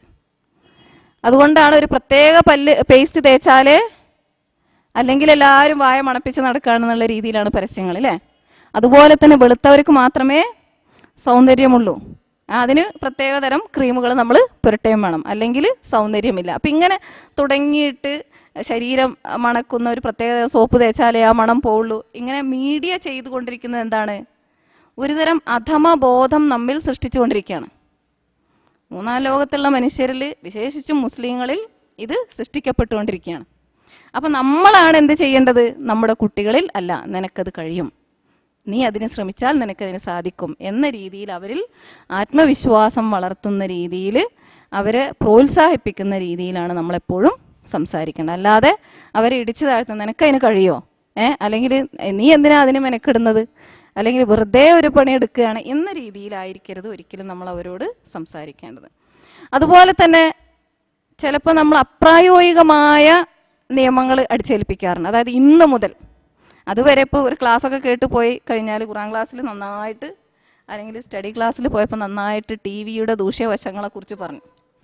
അതുവരെ അന്ന് വരെ ഉമ്മയും മക്കളും ഇരുന്ന് സ്ഥിരമായി കണ്ടുകൊണ്ടിരുന്ന ഒരുപാട് സീരിയലുകളുണ്ട്. അന്ന് പോയിട്ട് ഉമ്മ പ്രഖ്യാപിക്കുകയാണ് ഇന്ന് മുതൽ ഇവിടെ TV ഹറാമാണ് എന്ന രീതിയിലുള്ള പ്രഖ്യാപനങ്ങൾ നടത്തിയാൽ അത് ഗുണത്തെക്കാളേറെ ദോഷമായിരിക്കും ചെയ്യേണ്ടത് എന്താണ്, പടിപടിയായിട്ട്. അതായത് ഖുർആൻ തന്നെ അങ്ങനെയാണല്ലോ. ആദ്യം കള്ള് ഹറാമാണ്, തുടരുത്, കുടിക്കരുത് എന്നല്ലല്ലോ പറഞ്ഞത്. ആദ്യം എന്താ പറഞ്ഞത്, പള്ളിയിൽ വരുമ്പോൾ കള്ള് കുടിക്കാതെ വരണം എന്ന് പറഞ്ഞു അല്ലേ. അപ്പോൾ ഈ രീതിയിൽ പടിപടിയായിട്ട് വേണം, ഘട്ടം ഘട്ടമായിട്ട് വേണം കുട്ടികളിൽ നല്ല ശീലങ്ങൾ നമ്മൾ വളർത്തി എടുക്കാൻ. അതുപോലെ തന്നെ നമ്മൾ ചെയ്യുന്ന കാര്യങ്ങൾ, നമ്മുടെ പ്രവർത്തനങ്ങൾ നമ്മൾ കുട്ടികളോട് ചിലപ്പോൾ വിശദീകരിക്കേണ്ടി വരും. ഉദാഹരണം പറയുകയാണെങ്കിൽ, ഒരു ഖുർആൻ ക്ലാസ്സിനൊക്കെ ഉമ്മ പോവുകയാണ് രാവിലെ, കുട്ടിയെ വീട്ടിലാക്കിയിട്ട് പോകുമ്പോൾ നമ്മൾ പറയലെന്താ, ആസ്പത്രിയിൽ പോകാമെന്ന് പറയും അല്ലേ, സൂചി വെക്കാൻ. ഒരിക്കലും അങ്ങനെ പറയരുത്. എന്ന് മാത്രമല്ല, ഖുർആൻ ക്ലാസ്സിനാണ് പോണത് എന്ന് മാത്രം പറഞ്ഞും പോകരുത്. ആ പോകുന്നത് കൊണ്ടുള്ള നേട്ടമൊക്കെ ചിലപ്പോൾ കുട്ടിയോട് വിശദീകരിക്കേണ്ടി വരും. ഇനി കുടുംബത്തിനകത്ത് തന്നെ ചിലപ്പോൾ കുട്ടികൾക്ക് കൊടുക്കേണ്ട സമയം പോലും നമുക്ക് കുടുംബത്തിൽ ചിലപ്പോൾ വല്യപ്പ രോഗിയായി കിടക്കുന്നുണ്ടാവും, ആ വല്യപ്പൊക്കെ കൊടുക്കേണ്ടി വരും. ആ വല്യപ്പനെ കൂടുതൽ പരിചരിക്കുമ്പോൾ കുട്ടിയുടെ കാര്യങ്ങൾ ചിലപ്പോൾ കുട്ടിക്കൊന്ന് ഹോംവർക്കിൽ ശ്രദ്ധിക്കാനോ അല്ലെങ്കിൽ കുട്ടിയുടെ ഡ്രസ്സ് ചിലപ്പോൾ യൂണിഫോം അലക്കുന്നിടത്ത് വരെ നമുക്ക് അശ്രദ്ധ വന്നു എന്ന് വരാം. അപ്പം അത് കുട്ടിയോട് വിശദീകരിക്കാൻ നമ്മൾ ബാധ്യസ്ഥരാണ്. ക്ഷമിക്കണം എന്ന് നമ്മളുടെ ഭാഗത്ത് നിന്ന് അബദ്ധം വന്നാൽ ക്ഷമിക്കണം എന്ന് പറയാനും നമുക്ക് സാധിക്കേണ്ടതുണ്ട്. അതോടൊപ്പം തന്നെ ഇപ്പോൾ നമ്മുടെ പ്രഥമ പരിഗണന ഈ രോഗിയായി കിടക്കുന്ന വല്യപ്പയാണ്. അതുകൊണ്ടാണ് ഞാൻ കൂടുതൽ സമയം അങ്ങനെ ചെലവഴിക്കുന്നത്. അത് അള്ളാഹുവിനോടുള്ള നമ്മുടെ ബാധ്യതയിൽപ്പെട്ടതാണ്. അതുകൊണ്ട് കുട്ടി ക്ഷമിക്കണം, കുട്ടിയുടെ കാര്യങ്ങൾ ശ്രദ്ധിക്കണം എന്നൊക്കെ പറഞ്ഞുകൊണ്ട് ചിലപ്പോൾ നമുക്ക് വിശദീകരിക്കേണ്ടതായിട്ട് വരും. അതുപോലെ കൂടപ്പിറപ്പുകളിൽ തന്നെ ചില കുട്ടികൾക്ക് ചില രോഗങ്ങളൊക്കെ ഉണ്ടാവും, അല്ലെങ്കിൽ ചില ആവശ്യങ്ങൾ, കൂടുതലായ ആവശ്യങ്ങൾ ഉണ്ടാവും. അപ്പോൾ ആ കുട്ടിയെ കൂടുതൽ ശ്രദ്ധിക്കുമ്പോൾ മറ്റേ കുട്ടിയിൽ അത് മാനസികമായ പ്രയാസം സൃഷ്ടിക്കും. അപ്പം എന്ത് ചെയ്യണം? അതും നമ്മൾ വിശദീകരിക്കേണ്ടതായിട്ട് വരും. അപ്പം അത് ഇങ്ങനെ കമ്മ്യൂണിക്കേഷൻ എന്ന് പറഞ്ഞാൽ ഇതൊക്കെ കമ്മ്യൂണിക്കേഷനാണ്. എനിക്ക് എൻ്റെ കുട്ടിയോട് സ്നേഹമുണ്ട് എന്ന് പറഞ്ഞാൽ അത് ഉള്ളിൽ ഒതുക്കി വെച്ചാൽ കുട്ടിക്കത് മനസ്സിലാക്കാൻ സാധിക്കും. കുട്ടിക്കെന്നല്ല, വലിയവർക്കും ഭാര്യാഭർത്താക്കന്മാർ തമ്മിലുള്ള സ്നേഹം പോലും അത് പ്രകടിപ്പിച്ചാലേ നമുക്ക് മനസ്സിലാവുകയുള്ളൂ. ഇനി മൂന്നാമതായിട്ട് ഇതുവരെ പറഞ്ഞത് കമ്മ്യൂണിക്കേഷനാണ്, സംവദിക്കുക എന്നതാണ്. മൂന്നാമതായിട്ട് മോഡലിംഗ്. എന്താ മോഡലിംഗ് എന്ന് പറഞ്ഞാൽ? അതായത് നല്ല ഒരു മാതൃക കാഴ്ചവെക്കുക എന്നത്. ഇത് ഏറ്റവും പ്രധാനപ്പെട്ട ഒരു സംഗതിയാണ്, ഏറ്റവും ബുദ്ധിമുട്ടുള്ള ഒരു കാര്യവുമാണ്. സാധാരണ പറയാറുണ്ട് നമ്മൾ ഇൻസ്ട്രക്റ്റീവ് പേരൻസ് അല്ല, ഇൻസ്പയറിംഗ് പേരൻസ് ആണ് ആവേണ്ടത് എന്ന്. കുട്ടിയോട് അത് ചെയ്യ് ഇത് ചെയ്യ് എന്ന് പറയുന്നതിന് പകരം കുട്ടിക്ക് നമ്മൾ ചെയ്യുന്നത് കണ്ടിട്ട് പ്രചോദനം ഉൾക്കൊണ്ടുകൊണ്ട് കുട്ടി അത് ചെയ്യുന്ന അവസ്ഥയിലേക്കാണ് നമ്മൾ എത്തിക്കേണ്ടത്. അപ്പോൾ കുട്ടികൾക്ക് ആവശ്യം മോഡൽസ് ആണ്, ക്രിട്ടിക്സ് അല്ല എന്ന് പറയാറുണ്ട്. Children need models and not critics. നമ്മളിങ്ങനെ വിമർശിക്കാനാണ് നമുക്ക് എളുപ്പം, പക്ഷെ വേണ്ടത് അവർക്ക് എന്താണ്? മാതൃകയാണ്. റോബർട്ട് ഫൽഗൻ പറയുകയാണ്, don't worry that children never listen to you, worry that they are always watching you. കുട്ടികൾ ഞാൻ പറയണത് കേൾക്കുന്നില്ല, ഞാൻ പറയണത് കേൾക്കുന്നില്ല എന്നല്ല നമ്മൾ പറയാറ്. പക്ഷെ അതിൽ നിങ്ങൾക്ക് ബേജാറ് വേണ്ട. നിങ്ങൾക്ക് ബേജാറ് വേണ്ടത് ഏത് വിഷയത്തിലാണ്? അവരെപ്പോഴും നിങ്ങളെ വീക്ഷിച്ചു കൊണ്ടിരിക്കുന്നു എന്നതിലാണ് നിങ്ങൾക്ക് ബേജാറ് വേണ്ടത്. ഇനി നമ്മളുടെ കുട്ടികളെ സംബന്ധിച്ചിടത്തോളം തെറ്റായ മോഡലുകളുടെ നടുവിലാണ് അവരുള്ളത്. സ്കൂളിൽ ചെന്നാൽ അവിടെ ടീച്ചറുടെ ഡ്രസ്സിങ് കണ്ടാൽ അതിൽ നിന്നും അവർക്ക് നല്ലൊരു മോഡൽ ലഭിക്കുന്നില്ല. സ്പോർട്സ് സ്റ്റാറുകളെ കണ്ടാൽ നല്ല മോഡലല്ല അവർക്ക് ലഭിച്ചുകൊണ്ടിരിക്കുന്നത്. TV തുറന്നാൽ നല്ല മോഡലുകളല്ല ലഭിക്കുന്നത്. രാഷ്ട്രീയ നേതാക്കളെ കണ്ടാലും നല്ല മോഡലുകളല്ല അവർക്ക് ലഭിച്ചുകൊണ്ടിരിക്കുന്നത്. അസത്യവും അധർമ്മവും ഇല്ലേ, അനീതിയും അധാർമികതയും നിർലജ്ജതയും, ഇതാണ് ഇന്ന് ലോകം അവരെ പഠിപ്പിച്ചുകൊണ്ടിരിക്കുന്നത്. അത്തരം മോഡലുകളാണ് അവർക്ക് ലഭിച്ചുകൊണ്ടിരിക്കുന്നത്. അപ്പോൾ അതുകൊണ്ട് നമ്മൾ ഈ വിഷയത്തിൽ അവർക്ക് ഏറ്റവും നല്ല മോഡലുകൾ നൽകാൻ നമുക്ക് മാത്രമേ സാധിക്കുകയുള്ളൂ. അപ്പോൾ ആ വിഷയത്തിൽ നമ്മൾ കണിശത പാലിക്കേണ്ടതുണ്ട്. ഉദാഹരണം പറയുകയാണെങ്കിൽ നമ്മുടെ കുട്ടികൾ നമ്മളോട് നല്ല രീതിയിൽ പെരുമാറണം എന്നാണ് നമ്മൾ ആഗ്രഹിക്കുന്നത് അല്ലേ. അവർ വലുതായാലും നമുക്ക് വയസ്സാവുമ്പോഴും നമ്മളെ പരിചരിക്കണം, ശ്രദ്ധിക്കണം എന്നൊക്കെയാണ് നമ്മൾ ആഗ്രഹിക്കുന്നത്. പക്ഷെ നമ്മളുടെ കുട്ടികൾ ശ്രദ്ധിക്കുന്നൊരു കാര്യമുണ്ട്. അതെന്താണ്? നമ്മുടെ മാതാപിതാക്കളോട്, അതുപോലെ തന്നെ നമ്മുടെ ഭർത്താവിൻ്റെ മാതാപിതാക്കളോട്, അതുപോലെ കുടുംബത്തിലുള്ള മറ്റ് വൃദ്ധരായ ആളുകളോടുള്ള നമ്മുടെ പെരുമാറ്റം. ഒരു കഥയുണ്ടല്ലോ അല്ലേ, ഒരു പിതാവും ചെറിയൊരു കുട്ടിയും കൂടി ഷോപ്പിങ്ങിന് പോയി. അപ്പോൾ നല്ല പളുങ്ക് പാത്രങ്ങൾ, അതായത് ഇപ്പോഴത്തെ സെറാമിക്കിൻ്റെ നല്ല പൊട്ടുന്ന പാത്രങ്ങളൊക്കെ കുറേ വാങ്ങി, നല്ല ഭംഗിയുള്ള. അപ്പോൾ കൂട്ടത്തിൽ അദ്ദേഹം നല്ലൊരു അലുമിനിയത്തിൻ്റെ പാത്രവും വാങ്ങി. അപ്പോൾ അവസാനം ഇത് പൈസ കൊടുക്കുന്ന കൗണ്ടറിൽ എത്തിയപ്പോൾ കുട്ടി ചോദിച്ചു, ഈ പാത്രം ആർക്കാണ്? അപ്പോൾ ഉപ്പ പറഞ്ഞു, ഇത് വല്യപ്പക്കാണ്. അങ്ങനെ വല്യപ്പക്ക് ഇങ്ങനത്തെ പാത്രത്തിലൊന്നും തിന്നാൽ ശരിയാവില്ല, അപ്പോൾ അതുകൊണ്ട് വല്യപ്പക്ക് വാങ്ങിയതാണ്. അപ്പോൾ കുട്ടി പറഞ്ഞു, എന്നാ നിൽക്കണേ ഉപ്പ നിൽക്കണേ എന്ന് പറഞ്ഞിട്ട് കുട്ടി ഓടിപ്പോയി ഒരു പാത്രം കൂടി എടുത്തുകൊണ്ട് വന്നു. എന്നിട്ട് പറഞ്ഞു, ഇത് ഞാൻ വലുതായി നിങ്ങൾക്ക് വയസ്സായ ആ സമയത്തേ, അപ്പം അന്നേരം ഇപ്പോഴേ വാങ്ങി വെച്ചാൽ പിന്നെ അന്നേരം ഞാൻ പോയി വാങ്ങേണ്ട കാര്യമില്ലല്ലോ. അപ്പോൾ ഇത് നിങ്ങൾക്ക് കഴിക്കാൻ. അപ്പോൾ മാതാപിതാക്കളോട് പെരുമാറുന്നത് എങ്ങനെയാണോ സാധാരണ പറയുന്നത്, കൊടുത്താൽ കൊല്ലത്തും കിട്ടും എന്ന് പറയുന്നത് ഈ വിഷയത്തിലാണ്. അതായത് തിരിച്ച് ദുനിയാവിൽ വെച്ച് തന്നെ നമ്മുടെ മക്കളിലൂടെ നമുക്ക് കിട്ടും. അപ്പോൾ മുതിർന്നവരോട് സംസാരിക്കുമ്പോൾ ബഹുമാനം വേണം. അവരോടുള്ള പെരുമാറ്റത്തിൽ നമ്മൾ വളരെയധികം സൂക്ഷ്മത പാലിക്കുകയാണെങ്കിൽ ഇങ്ങനെ ഒരുപാട് സംഭവങ്ങളുണ്ട്. അതുപോലെ തന്നെ നമ്മൾ പലപ്പോഴും നല്ല മോഡൽ കുട്ടികൾ നന്നാവണം, അവർ നുണ പറയരുത് എന്നൊക്കെ പറയും. പക്ഷേ ഇൻഡയറക്റ്റ് ആയിട്ട് അവരെ നുണ പറയാൻ പഠിപ്പിക്കുന്നത് നമ്മളായിരിക്കും. ആരെങ്കിലും ഫോൺ ചെയ്താൽ ഇവിടെ ഓഫീസിൽ പോകാൻ മൂപ്പർക്ക് സമയമില്ലാത്തത് കൊണ്ടാണ്, ഉദ്ദേശം നല്ലതാണ്, ഓഫീസിൽ പോകേണ്ട സമയം ഓൾറെഡി വൈകിയിരിക്കുകയാണ്. അപ്പോൾ ഷേവ് ചെയ്തുകൊണ്ടിരിക്കുമ്പോഴാണ് ഫോൺ വരുന്നത്. അപ്പോൾ മോനോട് പറയുകയാണ്, അതാരായാലും ഞാൻ ഇവിടെ ഇല്ല, ഓഫീസിൽ പോയി എന്ന് പറഞ്ഞാൽ മതി എന്ന്. അപ്പോൾ കുട്ടി അത് കേട്ടിട്ടാണ് പിന്നീട് പഠിക്കുന്നത്. അതുപോലെ തന്നെ വാപ്പ വരുമ്പോഴത്തേക്കും മക്കളെ പറഞ്ഞ് പഠിപ്പിച്ച് വെക്കും ചില കാര്യങ്ങൾ. ഇന്നത് ഉപ്പനോട് ഇങ്ങനെ പറഞ്ഞാൽ മതി കേട്ടോ, ഉപ്പനോട് ഇത് ഇങ്ങനെ പറയരുത് കേട്ടോ എന്ന്. ഇപ്പം ഇങ്ങനെയൊക്കെ നമ്മൾ പഠിപ്പിച്ചു കഴിഞ്ഞാൽ നമ്മളവിടെ ചെയ്യുന്ന എന്താണ്, തെറ്റായ മോഡലുകൾ അവർക്ക് കാണിച്ചു കൊടുക്കുകയാണ് നമ്മൾ ചെയ്യുന്നത്. അതുപോലെ തന്നെ വേറൊരു റോങ് മോഡൽസ് നമ്മൾ അവരുടെ മനസ്സിൽ സൃഷ്ടിക്കാറുണ്ട്. അതെങ്ങനെയാണെന്ന് ചോദിച്ചാൽ, കുട്ടികൾ എന്തെങ്കിലും തെറ്റായ മോശമായി പെരുമാറിയാൽ ഉടനെ നമ്മൾ പറയും, അമ്മായിയമ്മനെ ആ തള്ളൻ്റെ അതേ സ്വഭാവം.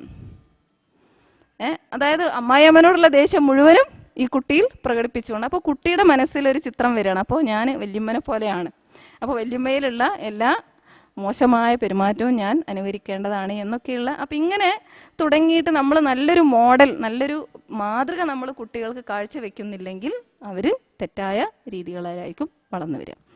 അതുപോലെ തന്നെ അവരെ അലൗ ദം ടു സോഷ്യലൈസ് എന്നാണ്. അതായത് സമൂഹവുമായി ഇടപഴകി ജീവിക്കാനുള്ള അവസരങ്ങൾ ബോധപൂർവം സൃഷ്ടിക്കാം. ഇതെങ്ങനെയാണ് സൃഷ്ടിക്കാൻ കഴിയുക? ഇന്ന് നമ്മൾ മരിച്ചെടുത്ത് കുട്ടികളെ കൊണ്ടുപോകാറില്ല, കല്യാണത്തിന് കൊണ്ടുപോകാറില്ല. കല്യാണത്തിന് കുട്ടികളില്ലാതെ ഉപ്പയും ഉമ്മയും മാത്രം ഇങ്ങനെ വരും അല്ലേ? അപ്പോൾ എവിടെ കുട്ടീന്ന് വെച്ചാൽ ഓനിന്ന് കോച്ചിങ് ക്ലാസ് ഉണ്ട്, അല്ലെങ്കിൽ ട്യൂഷൻ ഉണ്ട്. അതുപോലെ തന്നെ രോഗസന്ദർശനം, മരണവീട് സന്ദർശനം, കുടുംബങ്ങളെക്കുറിച്ച് പരിചയം തന്നെ ഇല്ലാതായിരിക്കുകയാണ് കുട്ടികൾക്ക്. അമ്മായിയും അമ്മോനും ഒന്നും ആരാണ് എന്താണ് എന്ന് അവരെക്കുറിച്ചൊക്കെ കുട്ടികൾക്ക് അറിയാത്ത ഒരവസ്ഥയിലാണ് നമ്മൾ കുട്ടികളെ വളർത്തിക്കൊണ്ടിരിക്കുന്നത്.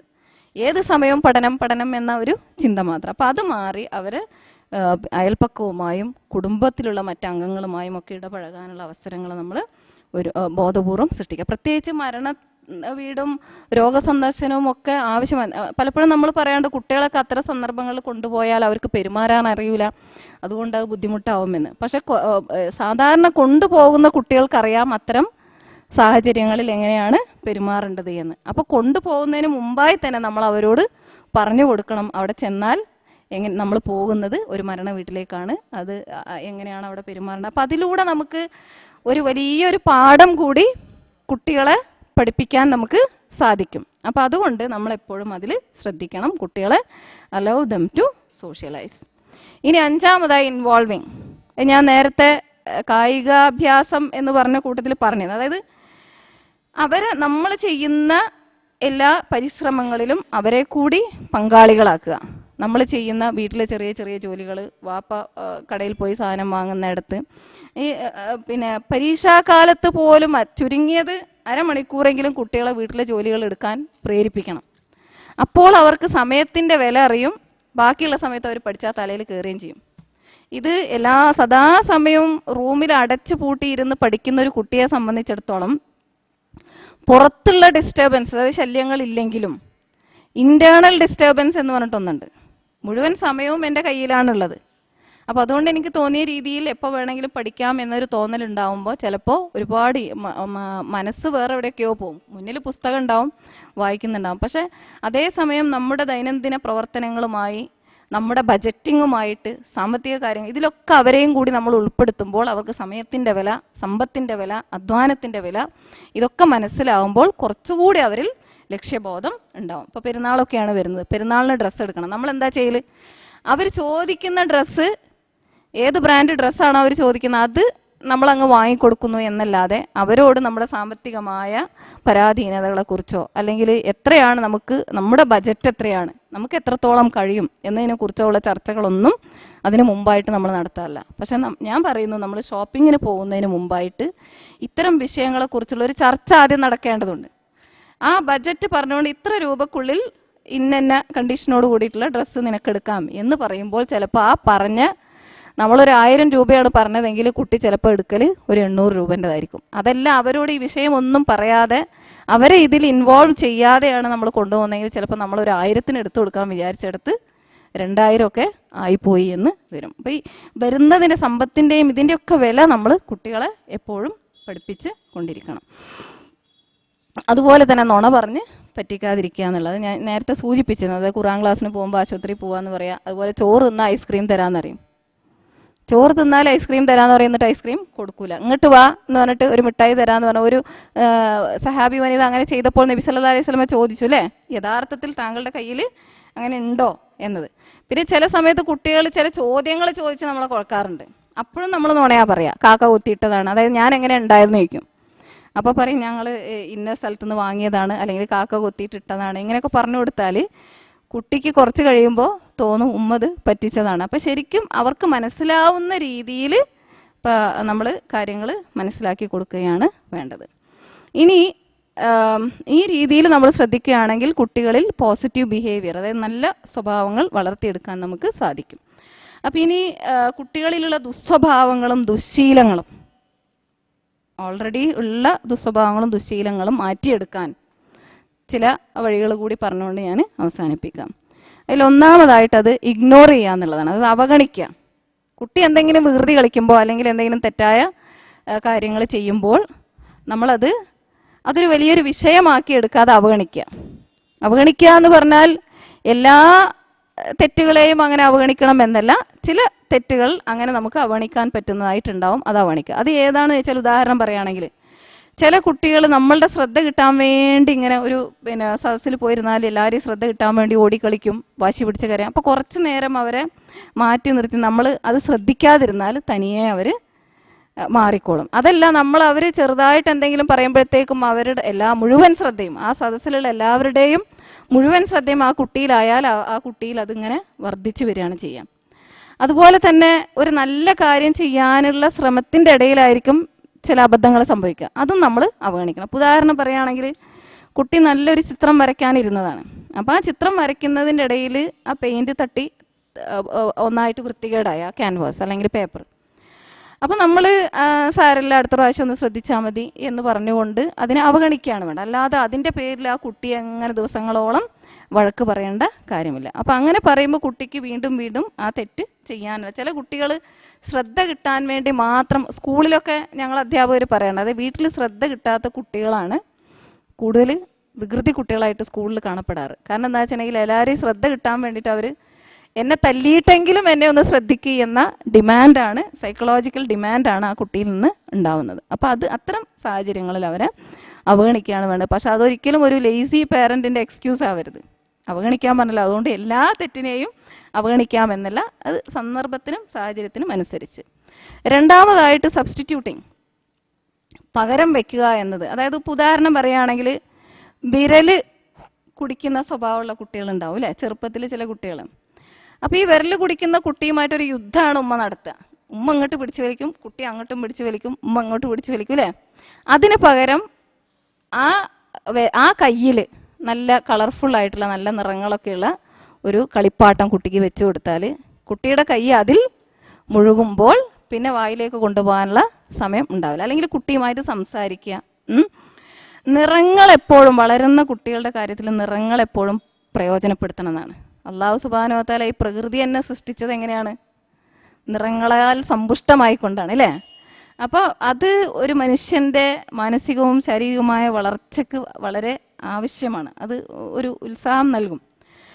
അപ്പോൾ അതുപോലെ തന്നെ കുട്ടികൾ വികൃതി കളിക്കുമ്പോൾ അവരെ നല്ല കാര്യങ്ങൾ ചെയ്യാൻ പ്രേരിപ്പിച്ചുകൊണ്ട് അതിനെ ചാനലൈസ് ചെയ്ത് വിടുക. അതായത് പണ്ടൊക്കെ നമ്മൾ ഇപ്പോഴാണ് അടിയിലേക്ക് ഒഴുക്കുന്നത് വെള്ളം. മുമ്പൊക്കെ വീടുകളിൽ ബാത്റൂമിൽ നിന്നുള്ള വെള്ളം പുറത്തുകൂടി ഒരു ചാല് കീറിയിട്ടാണല്ലോ ഒഴുക്കുക അല്ലേ. അപ്പോൾ അത് ചാല് കീറിയിട്ട് ഒരു തെങ്ങിൻ തടത്തിലേക്ക് ഒഴുക്കിയാൽ എന്താ സംഭവിക്കുന്നത്? അതാ തെങ്ങ് വളരും. അതല്ല, അത് തോന്നിയ പോലെ ആ വെള്ളം ഒഴുകാൻ നമ്മൾ വിട്ടാൽ അത് പോയി മുറ്റത്തൊക്കെ കെട്ടി നിന്ന് കൊതുകും ഒക്കെ പെരുകി അല്ലേ.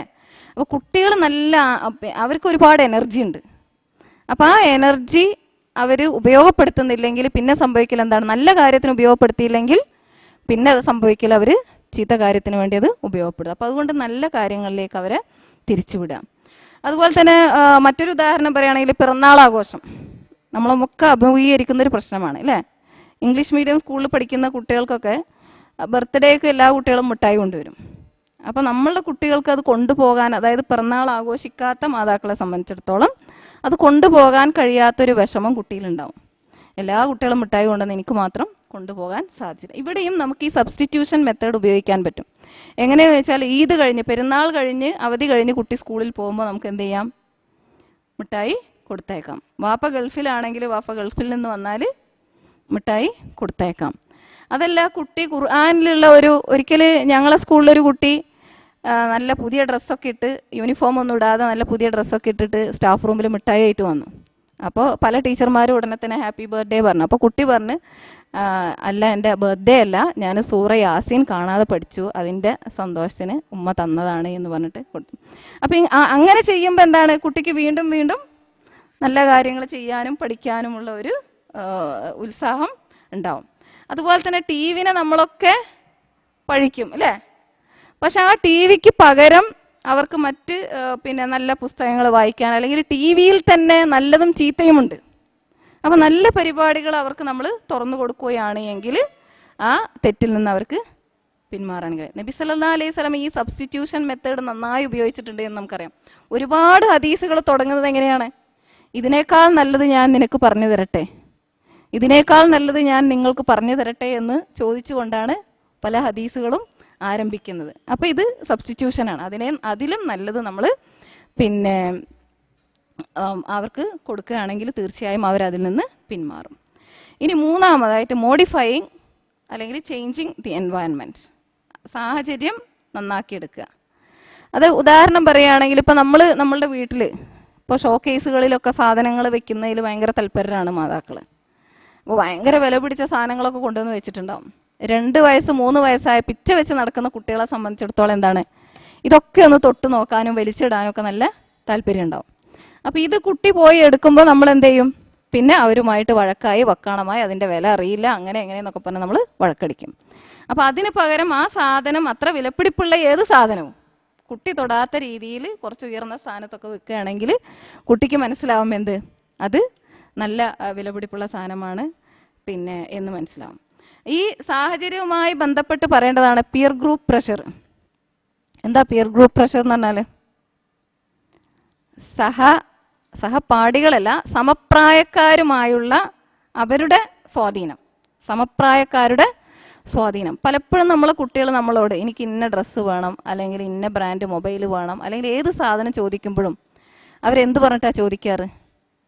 ഇന്ന കുട്ടിക്ക് അതുണ്ട് അല്ലേ, അല്ലെങ്കിൽ എല്ലാവർക്കും ഉണ്ട് എനിക്ക് മാത്രമേ ഇല്ലാത്തുള്ളൂ, അല്ലെങ്കിൽ ഒരു ടൂറ് പോകാൻ വരെ അവരങ്ങനെയാ പറയാം അല്ലേ, എല്ലാവരും പോകുന്നുണ്ട് അതുകൊണ്ട് ഞാനും പോകണം.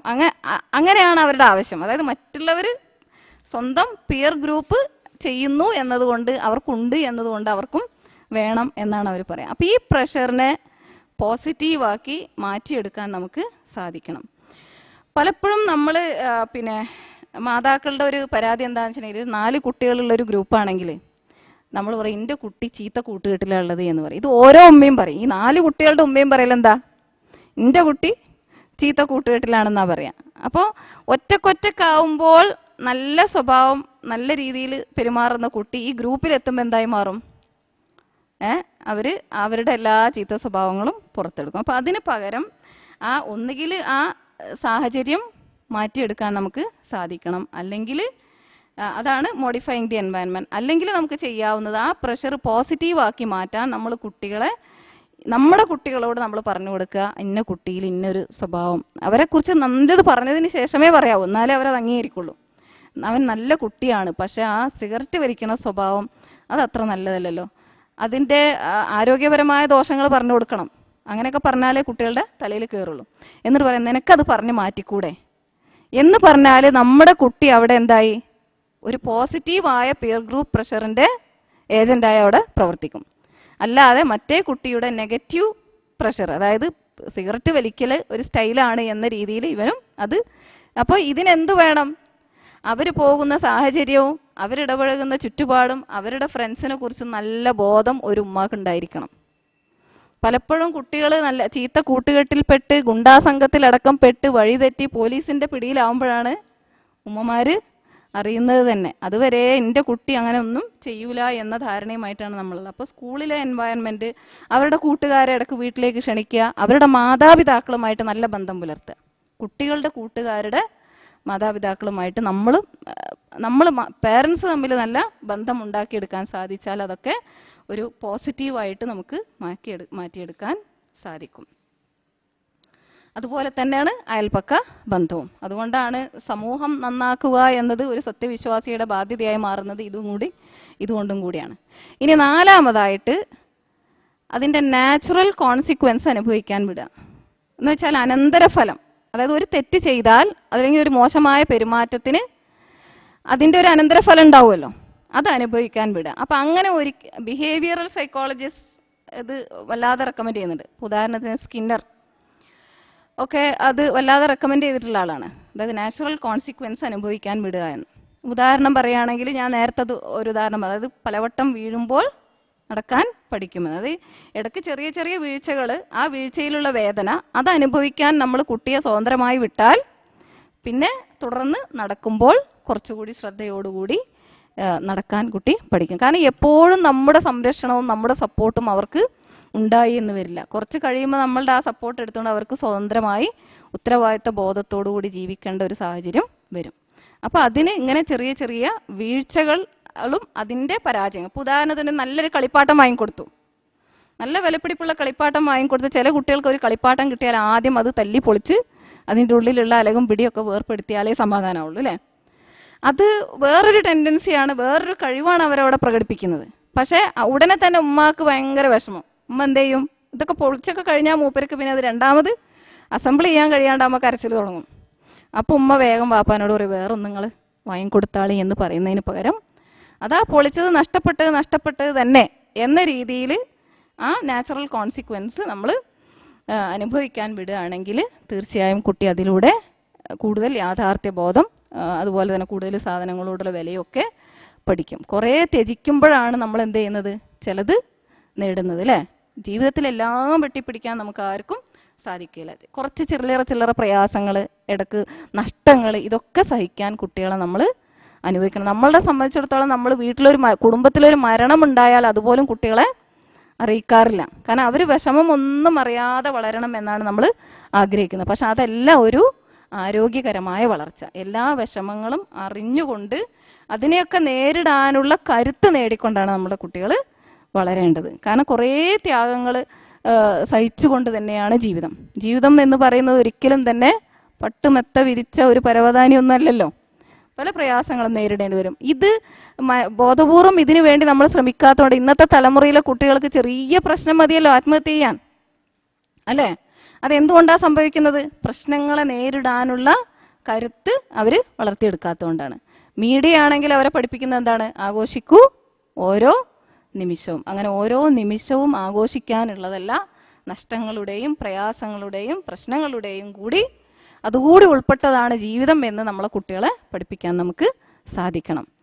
മഹാന്മാരായ കുറേ ആളുകളെ കുറിച്ച് ഉള്ള ഒരു പഠനം പറയുന്നത് അവരെയൊക്കെ ജീവിതത്തിൻ്റെ ഒരു ഘട്ടത്തിൽ അല്ലെങ്കിൽ മറ്റൊരു ഘട്ടത്തിൽ ഒന്നുകിൽ അവരുടെ മാതാപിതാക്കൾ അല്ലെങ്കിൽ അവരുടെ അധ്യാപകർ അവരെ തോൽക്കാൻ അനുവദിച്ചിരുന്നു എന്നാണ്.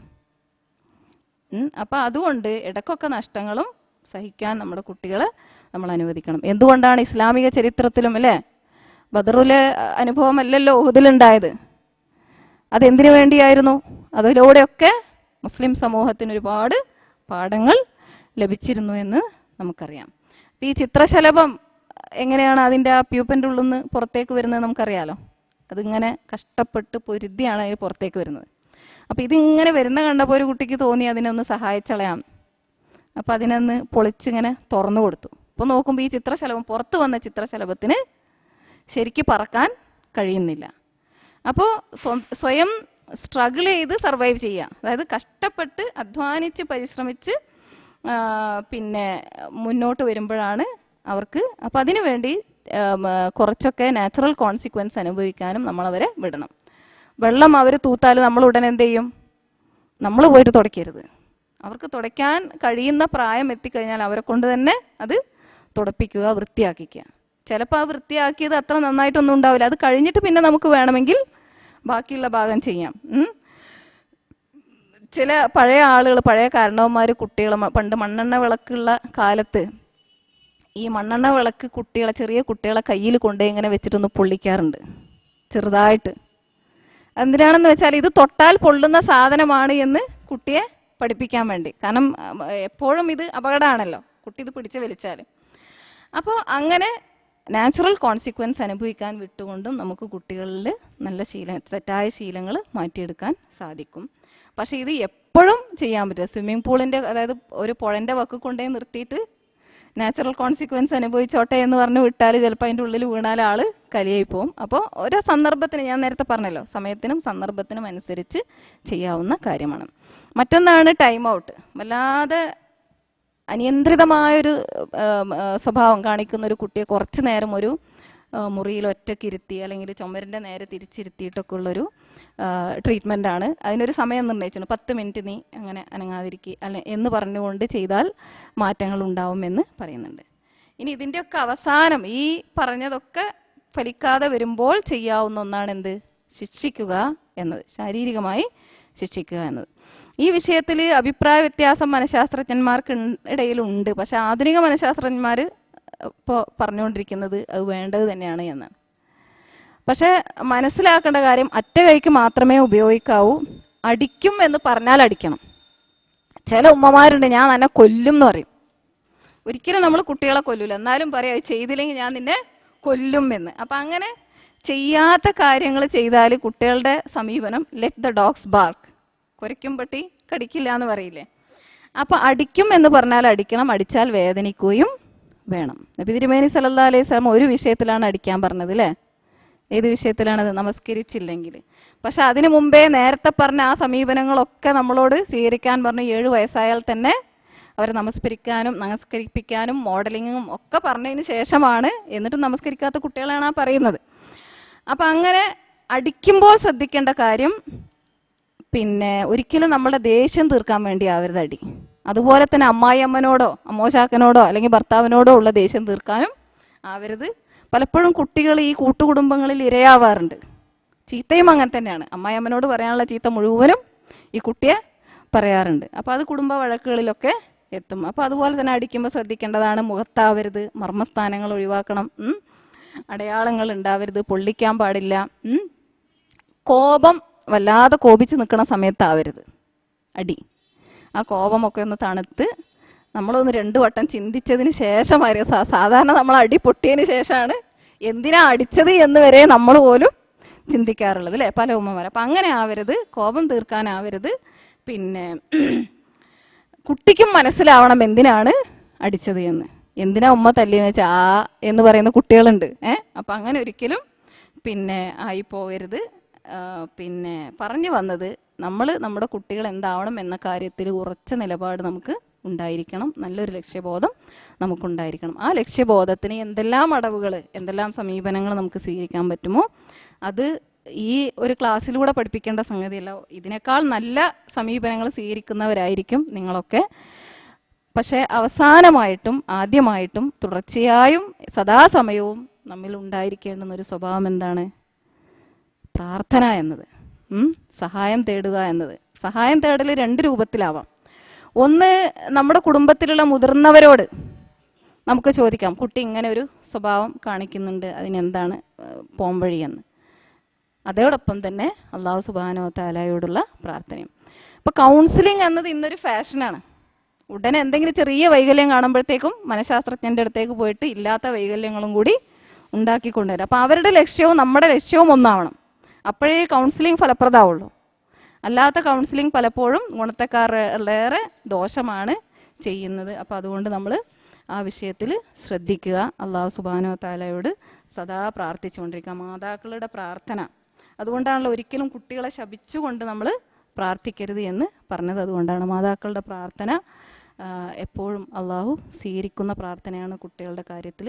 അപ്പം അതുകൊണ്ട് എന്ന് മാത്രമല്ല, ഇനി ഇങ്ങനെയൊക്കെ നമ്മൾ ശ്രമിച്ചിട്ടും ബോധപൂർവം നമ്മളുടെ ഭാഗത്തുനിന്ന് ശ്രമം ഉണ്ടായതിന് ശേഷവും കുട്ടികൾ വഴിതെറ്റിയാൽ തീർച്ചയായും നമ്മൾ അതിൻ്റെ പേരിൽ ശിക്ഷിക്കപ്പെടുകയില്ല.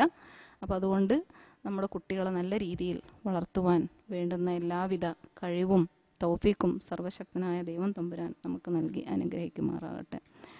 പടച്ചവനെ തമ്പുരാനെ, ഞങ്ങൾ അശക്തരാണ്. ഞങ്ങളുടെ കുട്ടികളെ നല്ല രീതിയിൽ ഞങ്ങൾക്ക് ദുനിയാവിലും ആഖിറത്തിലും പ്രയോജനപ്പെടുന്നവരുടെ കൂട്ടത്തിൽ നീ ഉൾപ്പെടുത്തി അനുഗ്രഹിക്കണമേ. റബ്ബനാ ഹബ്ലനാ മിൻ അസ്വാജിനാ വദുരിയാതിനാ ഖുറത അയുൻ വജഅൽനാ ലിൽ മുത്തഖീന ഇമാമാ. റബ്ബനാ ആതിനാ ഫിദ്ദുനിയാ ഹസന വഫിൽ ആഖിറതി ഹസനതൻ വഖിനാ അദാബന്നാർ. ആമീൻ ആമീൻ ബിറഹ്മതിക യാ അർഹമർ റഹീമീൻ.